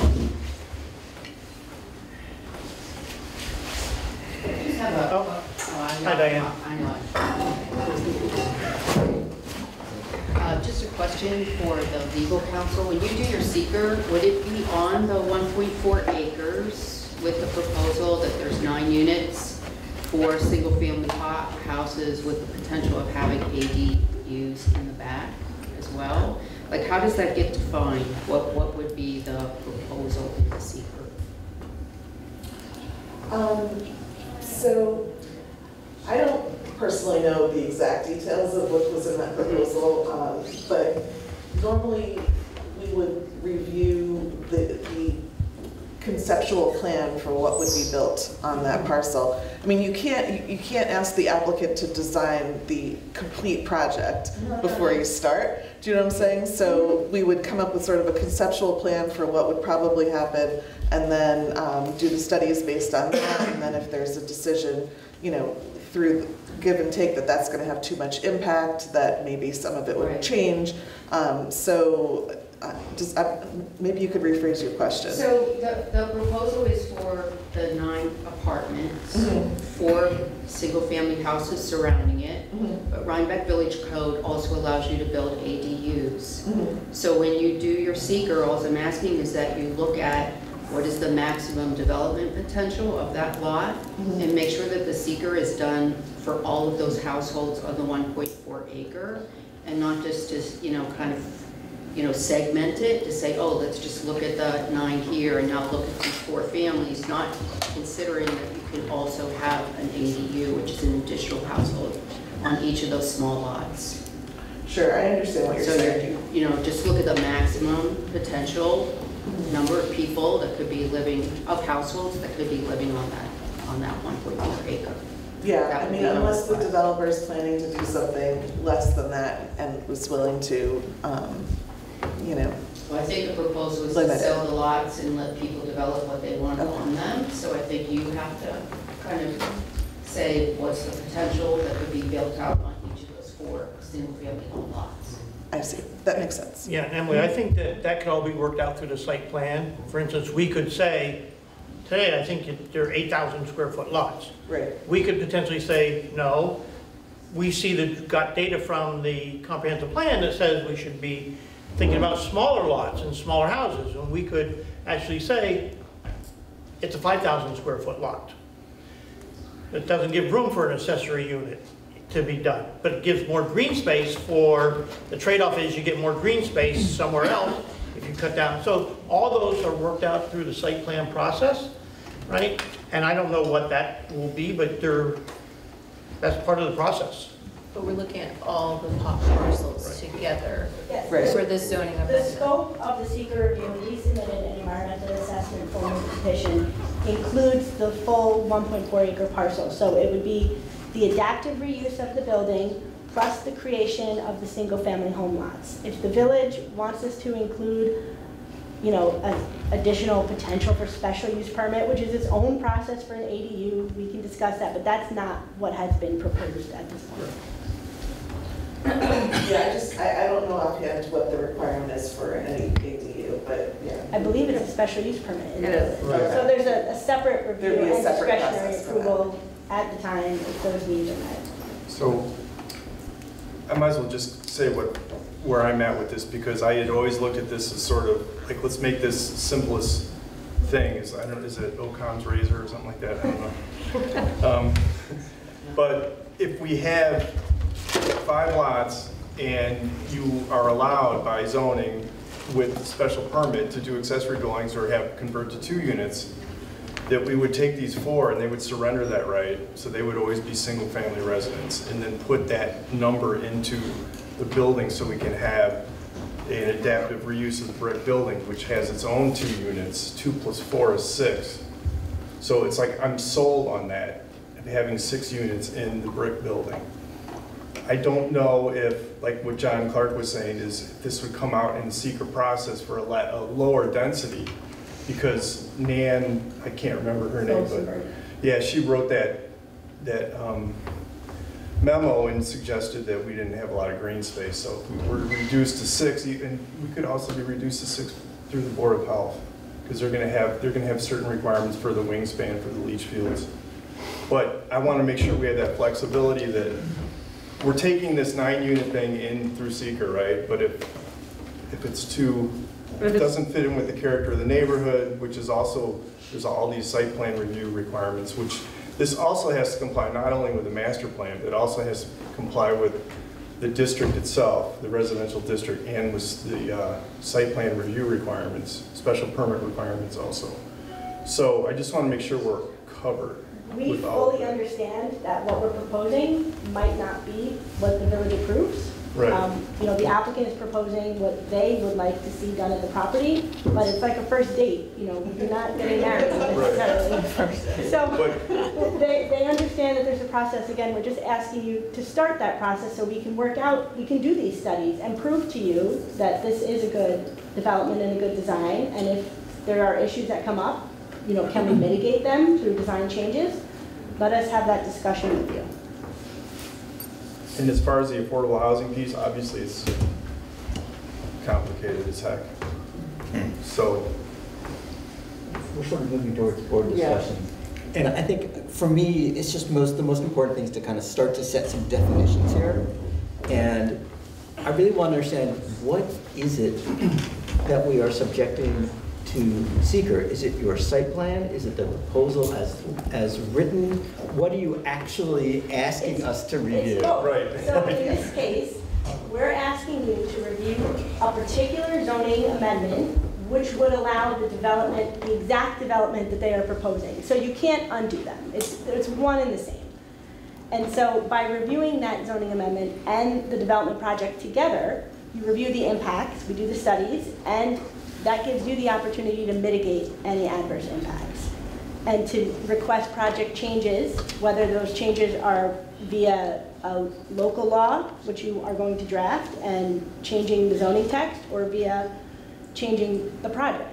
I assume you're going to change the text because that's going to give you the ultimate power, and then we would have to comply with that. But that's what we're asking you to review. It's one package.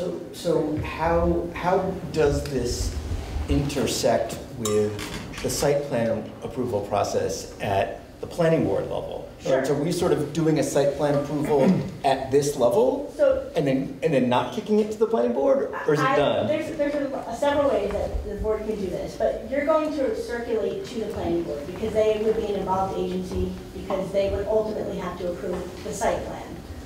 And so there are several ways you can do it. You can discuss it with your council. You could start the review process, send it to the planning board to do the bulk of the work and do a recommendation. Then we could come back to you for a vote, and then if you approve it, finish up with the planning board. You could ask the planning board to be the SECRA lead agency. Then we would go there and do all the work and then come back to you for a vote. So the planning board is an important, integral part of this project. But you could do it on your own too if you wanted to. But at the end, we still have to go to the planning board. I mean, there's no project without planning board approval at the end. So we can surrender lead. I mean, that's where I'm at, is the surrender lead agency to the planning board, because they're experts at traffic circulation, neighborhood impacts, the aesthetic impacts, everything. So, but the way it was explained was, we would declare ourselves a lead agency, then we send out a notice to all the involved agencies, which gives them the opportunity to say, the planning board would have the opportunity then to say, well, wait, time out. We think we're better skilled at doing this. We think we should be the lead agency. I'm not saying that's the answer, but they can say that, because we have to notify everybody, and give them the opportunity to address it. Is that correct? Correct. Can we say that that's our wish in this room?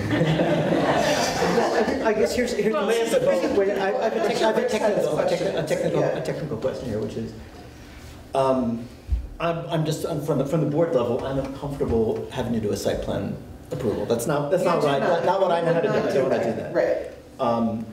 Even if we become the village board becomes lead agency, can we then turn to the planning board and say, we want you to do the site plan approval process? They will do that part.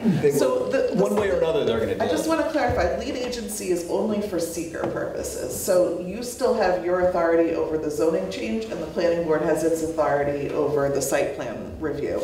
So that doesn't change. It's just that rather than have each agency do its own environmental review, seeker says that one of them should take the lead on that. Right, but we still have to change, we have to make the zoning amendment. That's how it goes. Right. So as Victoria said, either you could do the environmental review and do the zoning change, and then the planning board would have its turn, or the planning board could do the seeker review and then come back to you for the zoning change. So there's different orders that could happen in, but ultimately all the site plan stuff all still stays in the planning board's purview. So I think John wants to ask. Can what degree, because I see our role as setting policy, right? I'm not doing site plan removal, I'm doing policy. How do we, I'm trying to figure out how the interaction between the two of these processes proceed between the planning board and the village board. Are we going to first set a series of goals or think about the goals that we want to see? Are we going to do an environmental NEIS send out a site plan and then say, oh, now based upon the CIS, we want to see these changes. Operation, I'm really concerned about how this operation goes, because these operations can get confused and tangled quickly. Can I say something about this? Do you mind? I'd love to have Emily answer first, if you don't mind. Okay. She's our attorney. There's a lot of different ways it could go. The tricky part is that seeker wants you to do the environmental review as early as possible in the process. But you have the problem of you don't want to then have the whole project designed before you do the environmental review.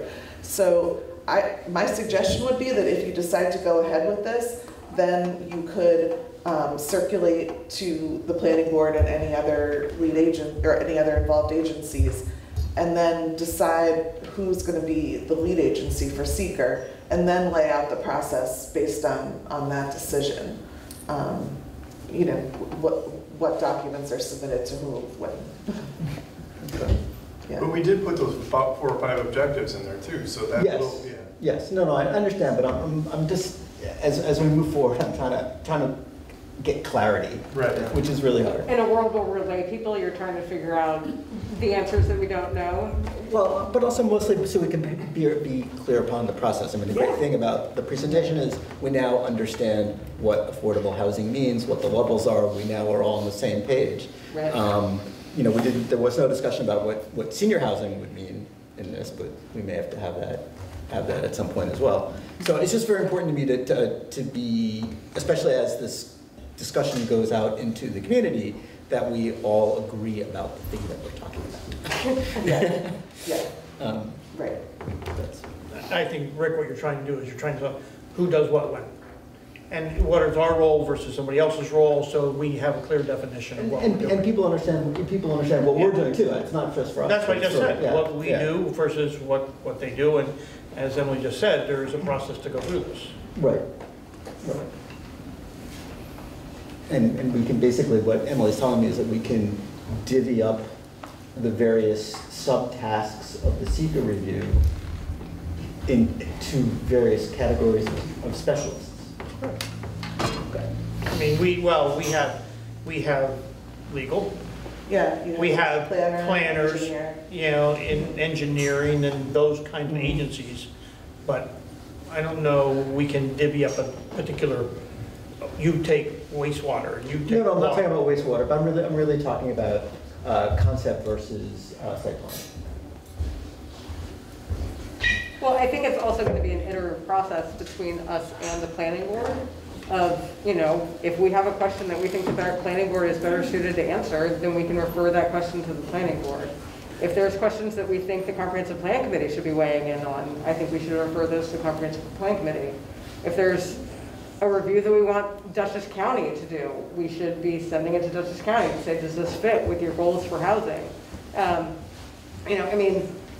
Internally, there's us and the planning board, basically. Those are the only 2 agencies, but we have lots of experts at our disposal. And I am perfectly happy with using those experts as much as they are, willing to be activated in that way. Because, as we've mentioned, this is not we're policymakers, we're not planners, we're not engineers, we're not architects. Can I just add, I don't know if this makes it more or less complicated, but you really have a couple things going on. You have to do the environmental review, but you're also deciding whether to make a zoning change. So that has its own process where you'll have circulation to the planning board and the county planning, you'll have a public hearing. So, there's a whole series of processes that have to happen. Well, before you can approve a zoning change. Well, right. Yeah. So the first step would be to gather the environmental data. Right. So Emily, if we were to wait, we still have to do all of that anyway. Is that correct? If you were for the zoning change. So let's assume the comprehensive plan comes forward and we go through the review process, we adopt the comprehensive plan, we have our public hearings and all that minutia. Then we go into the zoning. We take the lead and say, okay, now we need to do a zoning amendment to our current zoning code to adopt what the comprehensive plan did. So we're still going through an exercise similar to what we would do is, I'm going to paraphrase what John said, this is kind of like a case study for the future. That's one way to look at it, yeah. I mean, I'm not sure how to answer. There's a lot of different ways this could all play out. If you waited until you had a comprehensive plan and then possibly new zoning that came along with that, which, you know, could take quite a while, then maybe that would accommodate the project and you wouldn't need to do a rezoning just for the project. I mean, so that's a possibility, but you'd still need to do a seeker review for the project because it would still be its own action that needs a seeker review. Sorry. Well, seeker review is coming one way or another. It has to happen, right. And once we complete the seeker review, we can then say, nope, or we can say yes, or we can say some version in between. Right? Or, well, you can say this would have a negative impact on the village and either it needs to be changed or, you know, or no. So then there are significant changes to the plan. Mm-hmm. Do they have to resubmit? Yeah, do we have to go through seeker again? Do seeker again? Significant changes to the proposal? Yeah.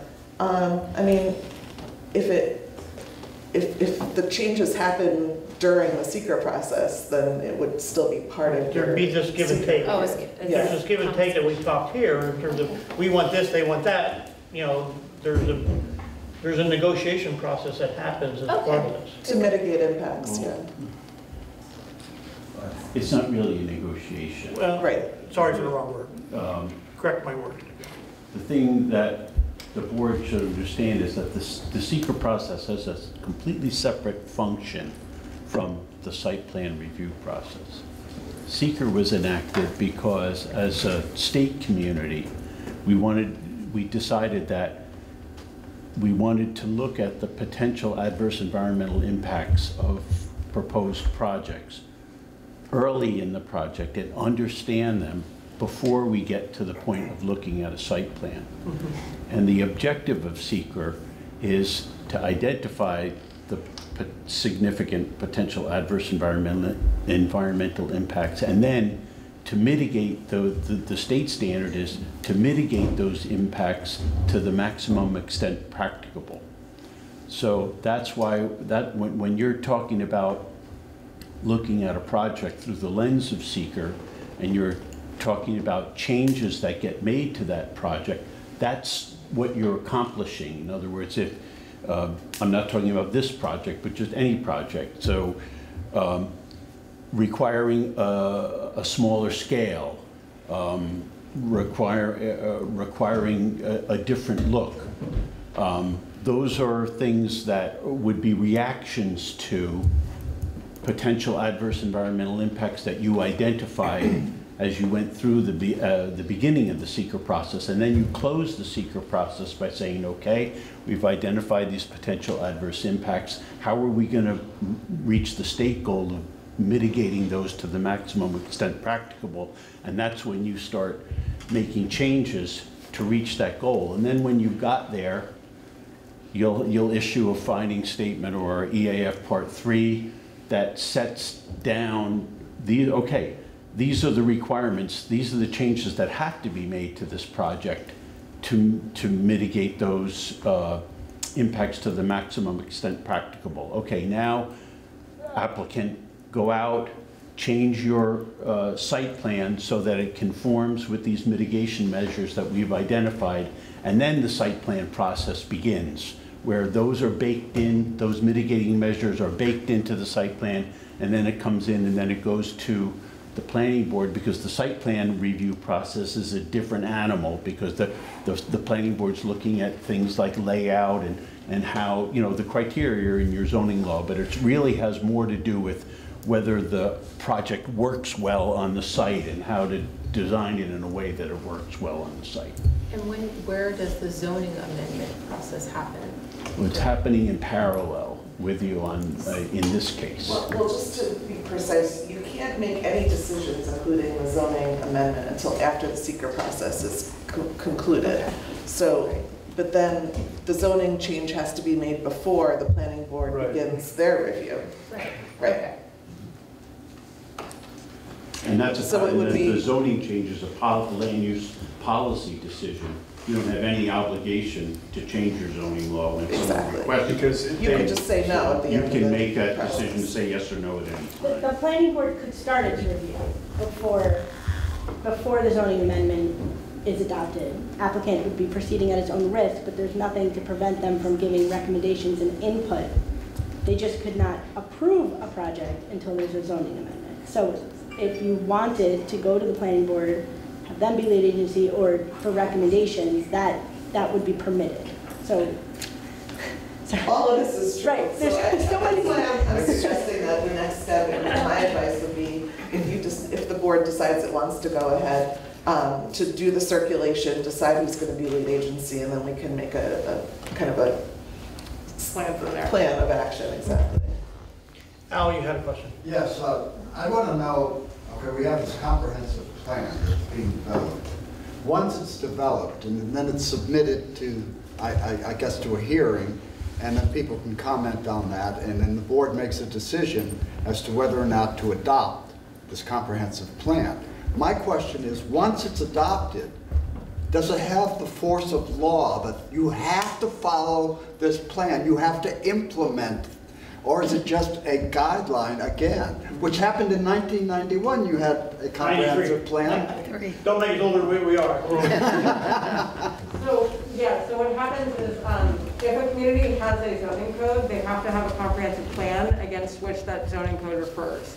So, that was a super legal statement, I'm sorry. So basically, anything we do to our zoning code has to be in agreement with the values laid out in the comprehensive plan. That being said, just because we'll have a new comprehensive plan doesn't necessarily mean that we have to update our zoning code to reflect the values in it. In my personal opinion, the only reason for doing the comprehensive plan is to make sure that our zoning code reflects the values of the community as espoused in the comprehensive plan. Otherwise, we've all just spent a lot of time on like a really lovely document that sits on somebody's shelf. And so that's the point of this story.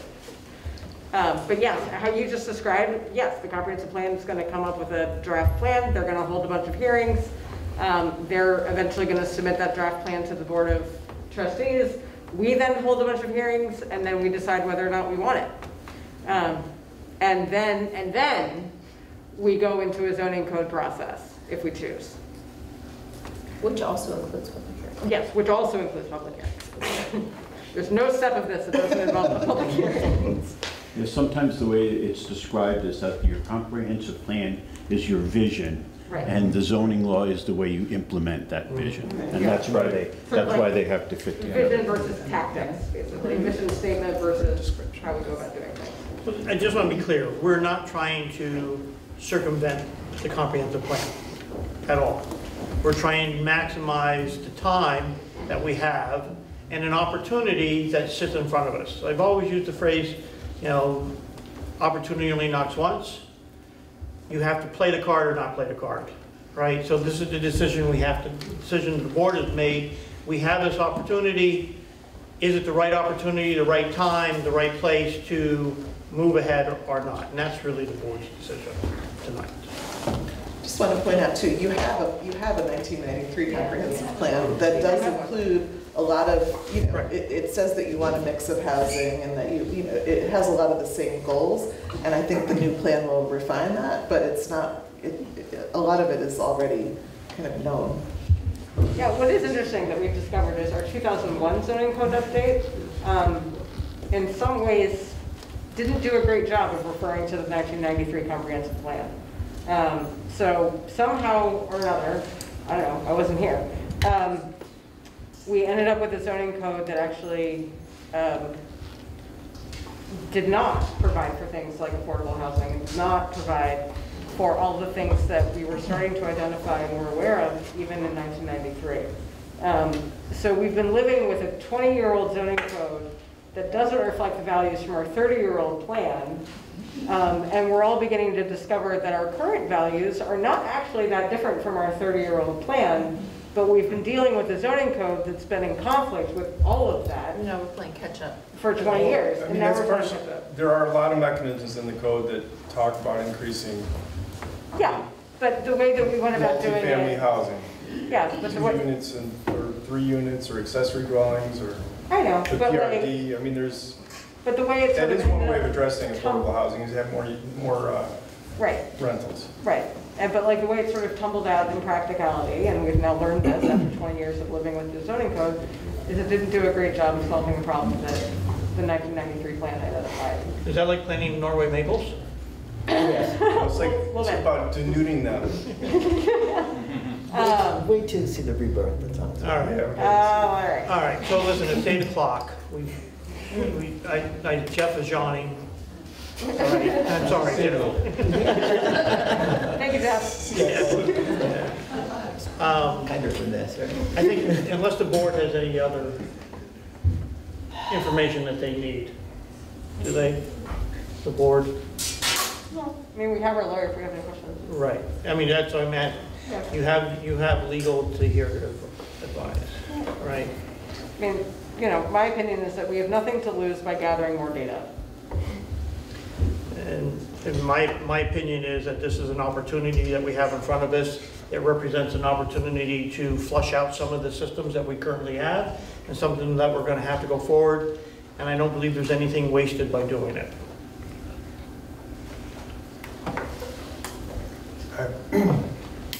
I agree, basically.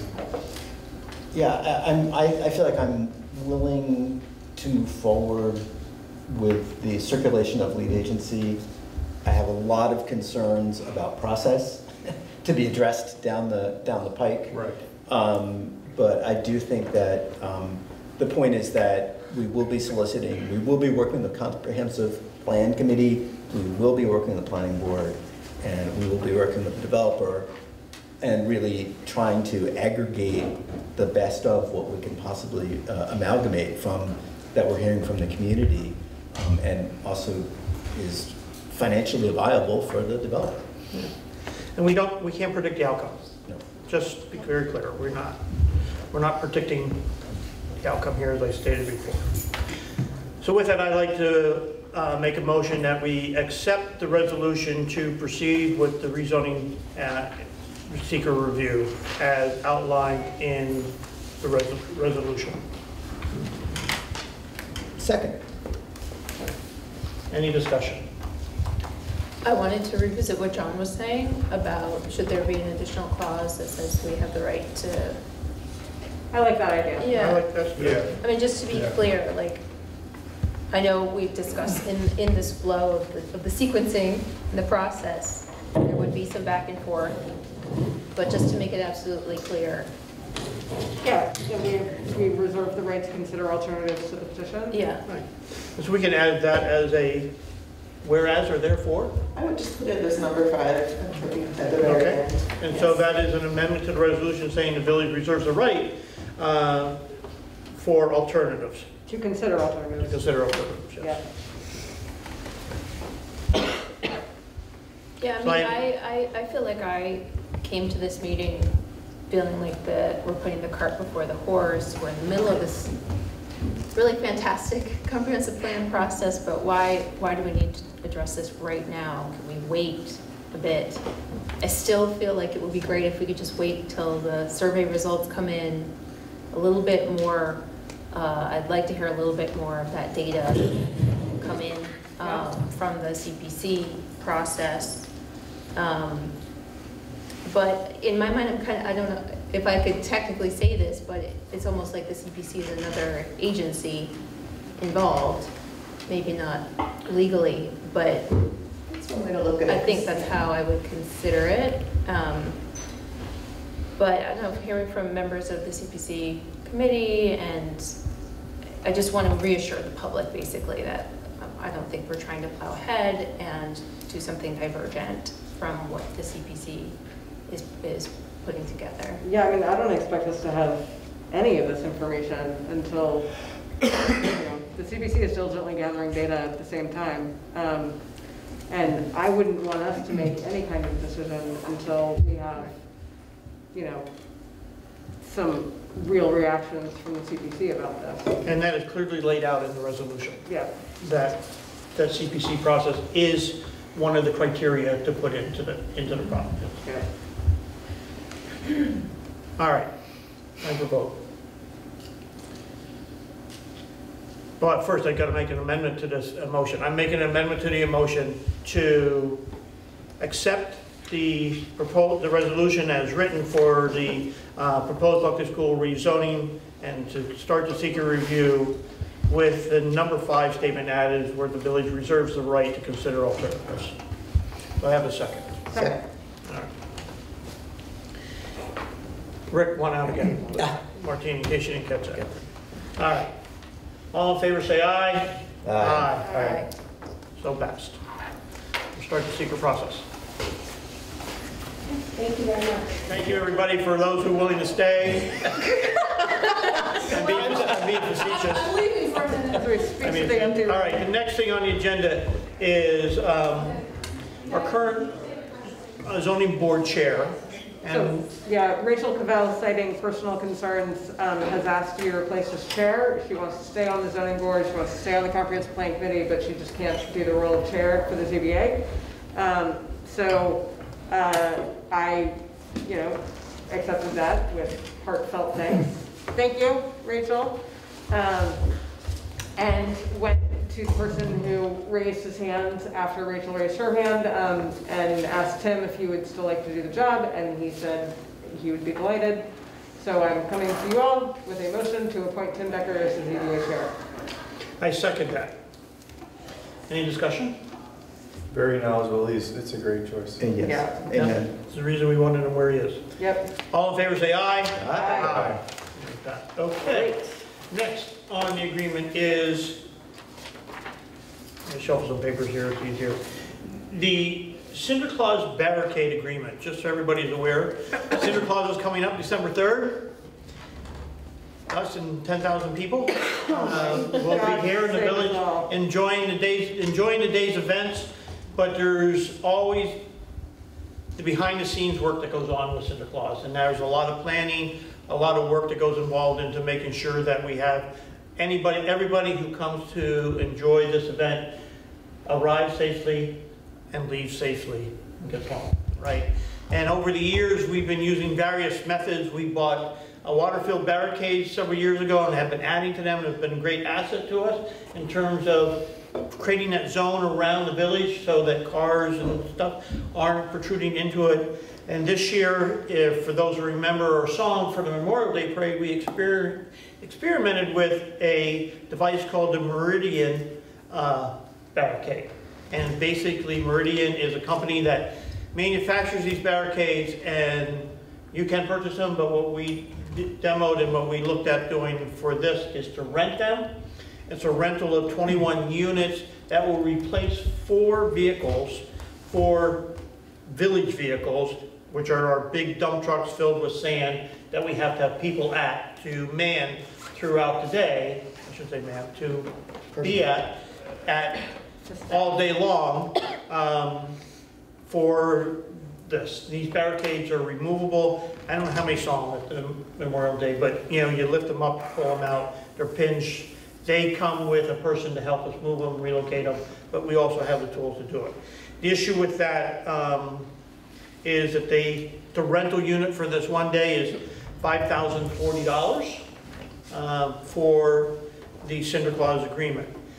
And there's a $2,520 non-refundable deposit on the barricades. We've reviewed this extensively with Sergeant Dunn and the police. He is recommending highly that we replace our pickup truck, our dump trucks with sand with these barricades to provide a better safe environment for pedestrians. And you say, okay, $5,400. Just so everybody understands the math, we have $3,000 that have already been committed to us as we reached out to the Cinder Claus organization, and they have committed $3,000 towards our rental of these barricades. And we did a back of the envelope calculation with our DPW in terms of not using these trucks, not having staff here all day, only calling them in when we start doing the cleanup. And it's about $1,200 to $1,500 additional savings we can have in that day. So we're going to cover, you know, $3,000 plus $1,500, $4,500 of the $5,040 expense for this, but we have to outlay the money up front. So I'd like to make a motion based on the recommendation from our police department to increase security around the event for Cinder Claus, that we approve the rental for 21 Meridian barricades to be used for the Cinder Claus event for a cost of $5,040 and a non-refundable cost of $2,520. Second. Any discussion? I know along with it, but Cinder Claus just keeps getting more and more expensive. and yeah, And the promoters are artists, so they don't have. No, I mean, like, I'm not saying it's not worth it, but Just kidding, I was kidding. I know. The cameras are still rolling. I know, it's just sort of interesting that, like, every year it gets bigger, all of us get much more stressed. It's like, sort of, at some point, is it gonna... At some point the balloon will break. Yeah. We're not at that maximum point right yet. Okay. And I don't know if it's getting bigger. The last year Right, was... with COVID and everything. Well, prior when we didn't have it, and then last year was still, they estimated it at, you know, 10,000 people. It was bigger than that pre-COVID. Okay. Slightly bigger in the estimation by the state police, but... No, I mean, I think it's wonderful. I don't mean for this to be bashing on Cinder Claus. It's just that, you know, we're a small village and... Do you want to ask Cinder Claus to raise more money to pitch in? Yeah, it would be nice if Cinder Claus was able to sort of provide more of the cost, to cover more of the cost. I did ask. Right now they've committed to 3,000. Okay. Right, so...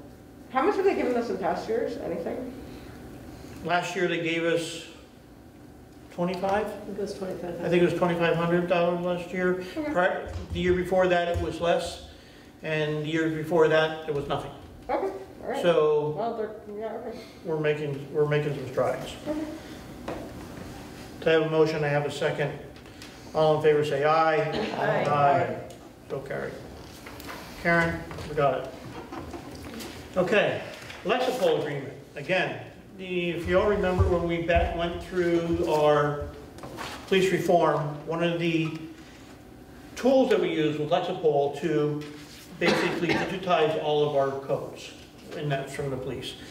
We have now been using that. They came back with a proposal that said basically, we're going to offer you a 3-year contract, which results in a 9% savings year to year, or you can still take the year-to-year cost, which has an incremental cost of almost 24% after you get through it. So I'd like to make a motion that we accept the Lexipol agreement for a 3-year contract with Lexipol, since we really are embedded to use that, for $3,954.30 year 1, $4,152.02 year 2, and $4,359.62 year 3. And the advantage of this, it gives us predictable spending that we can do based on not having an unknown number and going year to year. Yeah. Second, thank you, Vanessa. Any discussion? All in favor say aye. Aye. Okay, Village Hall staff agreement. I thought I had my paperwork, I left it. But, all right. Deputy Mayor McLeod and I have conducted interviews with all of the village staff who are here located in our building. And this is a result of several of our staff members coming to us saying that there was 3 things. One, they no longer agree with the process of being connected to the union contract negotiation, not in total, but in terms of the percentage of increases that they are getting, right? In terms of when we negotiate the agreement, it's a negotiated agreement with our union, and they end up taking the benefits. There's certain things they do like. They like the vacation plan, they like the medical plan, they like all of that other stuff, but in terms of tying to the percentage, many of them across the board just, had a problem with that.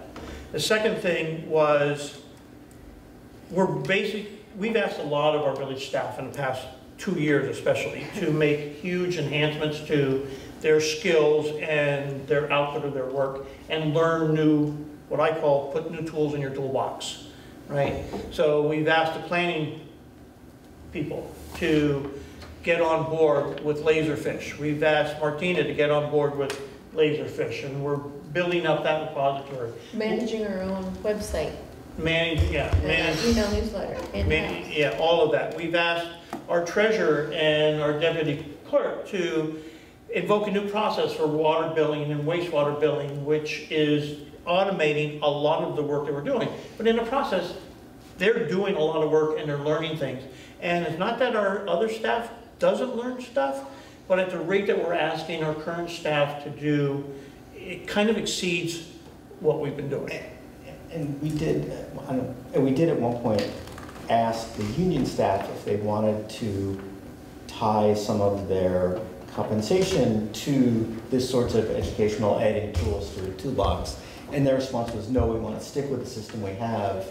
We prefer to have regular increases basically based upon time and negotiated salary. So there was a split between what we're asking people and how they see themselves as being compensated. I think the staff who came to us, basically they said, our issue is that when the union negotiates the contract, we don't have a voice in any of this.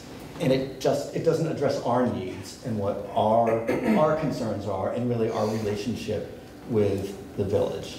So as Gary said, there's a lot of things they like about it, but in terms of compensation and expectations, they would like to separate themselves from what's in a union contract because their relationship is different.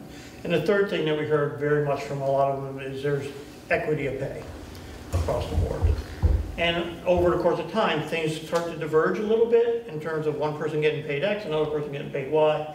They wanted a little bit more equity in terms of they're all here, they're all working hard, they're all doing the same job, they're all committed to serving our village in a very professional way and learning new tools and new skills to be able to do that. So as a result of that review, first let me read the resolution. Whereas the village board recognizes that our staff must have a livable wage, and whereas the village board recognizes that their work is essential to good functioning of our municipality, and whereas by practice and compensation from non-union village staff has been bound to a union negotiated contract to which they have not a party, and whereas the village board finds it necessary from time to time to make adjustments to wages outside of the budget process, and whereas prior to the adoption of 23-24 village budget, the village board will review the current practices pertaining to the compensation of non-union staff. So therefore, it be resolved that the persons in the following positions: village clerk, police clerk, treasurer, deputy clerk, building, planning, and zoning secretaries, and Department of Public Works will receive hourly wage adjustments as enumerated in this resolution. And therefore, it will also be resolved that these changes will come from the specific accounts in the general fund, water and wastewater accounts, to a total of $10,200 to cover the remainder of the fiscal year from 22 to 23, so to May 31st. And so we're proposing that the court clerk be increased to $25 per hour, the police clerk $25 per hour, the deputy clerk $25 per hour, the village clerk $24.50, the treasurer $40.22, building, planning, and zoning secretary 1 is $18.17, the planning and zoning secretary is $17.29, and Department of Public Works $30.59. Not everybody is getting the same raise. It varies. I sent you all the spreadsheet. It varies based on some of that criteria that I discussed in terms of building equity, rewarding contribution, and looking forward to where people are at. As also part of the review, we reached out to many of the villages, asked them for their compensation packages. Only one village decided to return that compensation package. So as a result, I went to one of the supervisors and mayor's meeting and said, I'd like to have a discussion on this matter, and where two things came out. Number one, nobody ties their staff to a contract. Nobody. A union contract. Nobody has a specific contract with their staff, non-union staff. They all treat it differently. They all treat it either based on their work that is given to them, their current compensation packages, or the need for increased wage based on a review. The mayor's and supervisors meeting is now undertaking a process to gather all that data and put it into one collective place. Oh, great. Which we used to do years ago, right? But it all fell apart during some changes with the mayor's and supervisors. That will give us that data, but it's up to the towns and villages to participate. They don't all participate, right, in terms of the process, but it does give us additional data. It's and like hopefully, open doors, you know, or glass doors, what's it called? Glass door. Glass door. Yeah, right. It does give us additional data on what our counterparts are doing in Dutchess County, right? Does anybody work off of a chart? Pardon? Does anybody work off of a chart? No. And the reason for that is, so frustrated. You know, in your federal job experience, you had a category 1, category 2. Yeah. You did X, Y, and Z. You got this. You migrated to this. You did this. You got paid this. Yeah, and every year the chart got a cost of living increase. And you know. none of that is laid out in a plan that we can say, okay, you as village, clicking on Martina, you a village clerk, Yeah, you can be a village clerk 1, a village clerk 2, you can be a village clerk 3. Right. There's no documentation that exists that describes those roles today. Seems like a failure on the part of the state, honestly. Isn't that a union thing too? So union, civil service, like corporate, union, like corporate, like. Right. So I find it necessary after talking to our counterparts that they are all giving in the range of either independent raises or 3% if they gave it to them a raise last year, or 6% if they didn't give a raise last year. So there's these various mechanisms, and the towns are going through that budget process. Pretty much all of them have already started in some faster budget process. They're all giving raises to staff based independent of a separate contract going forward. I believe that we should be competitive, and we should also work towards becoming competitive, and that's why this resolution breaks it into 2 parts. Part 1 is an immediate, let's try to bring some parity to our wage scales, and number 2, when we go into the budget process next year, we look how we can separate and have 2 components for wage increases for union and non-union staff. So the resolution today is to only address the immediate need, immediate request to increase and bring parity to our to the wages. It's a good intro. At some point, I'd like to go into executive session so we can talk about individual employment history and the folks involved. If you want, we can do that now. I'll second that motion. All right, I'm gonna, all in favor say aye. Aye. Aye. All right, so, Do we want to come back so we can go? yeah, well, I think we have to come back because we have to vote on this. Oh. So, welcome back, everybody. Thank you for that brief break in our. Come out of executive session, Yeah, so I'd like to, let me finish. I'd like to make a motion to end the executive session. Second. All in favor say aye. Aye. All right, I'd like to make a motion to approve the following raises as identified for court clerk, $25 per hour, police clerk, $25 per hour, deputy clerk, $25 per hour, village clerk, $24.50, treasurer, $39.85, building, planning and zoning secretary, $18.17, planning and zoning secretary, $17.29, and DPW, $30.29. Second. Discussion. All in favor say aye. Aye. Aye. So passed. I'd like to make a motion to close our special meeting on October 25th at 9:04. Second. All in favor say aye. Aye. Thank you so much for your patience. Thank you.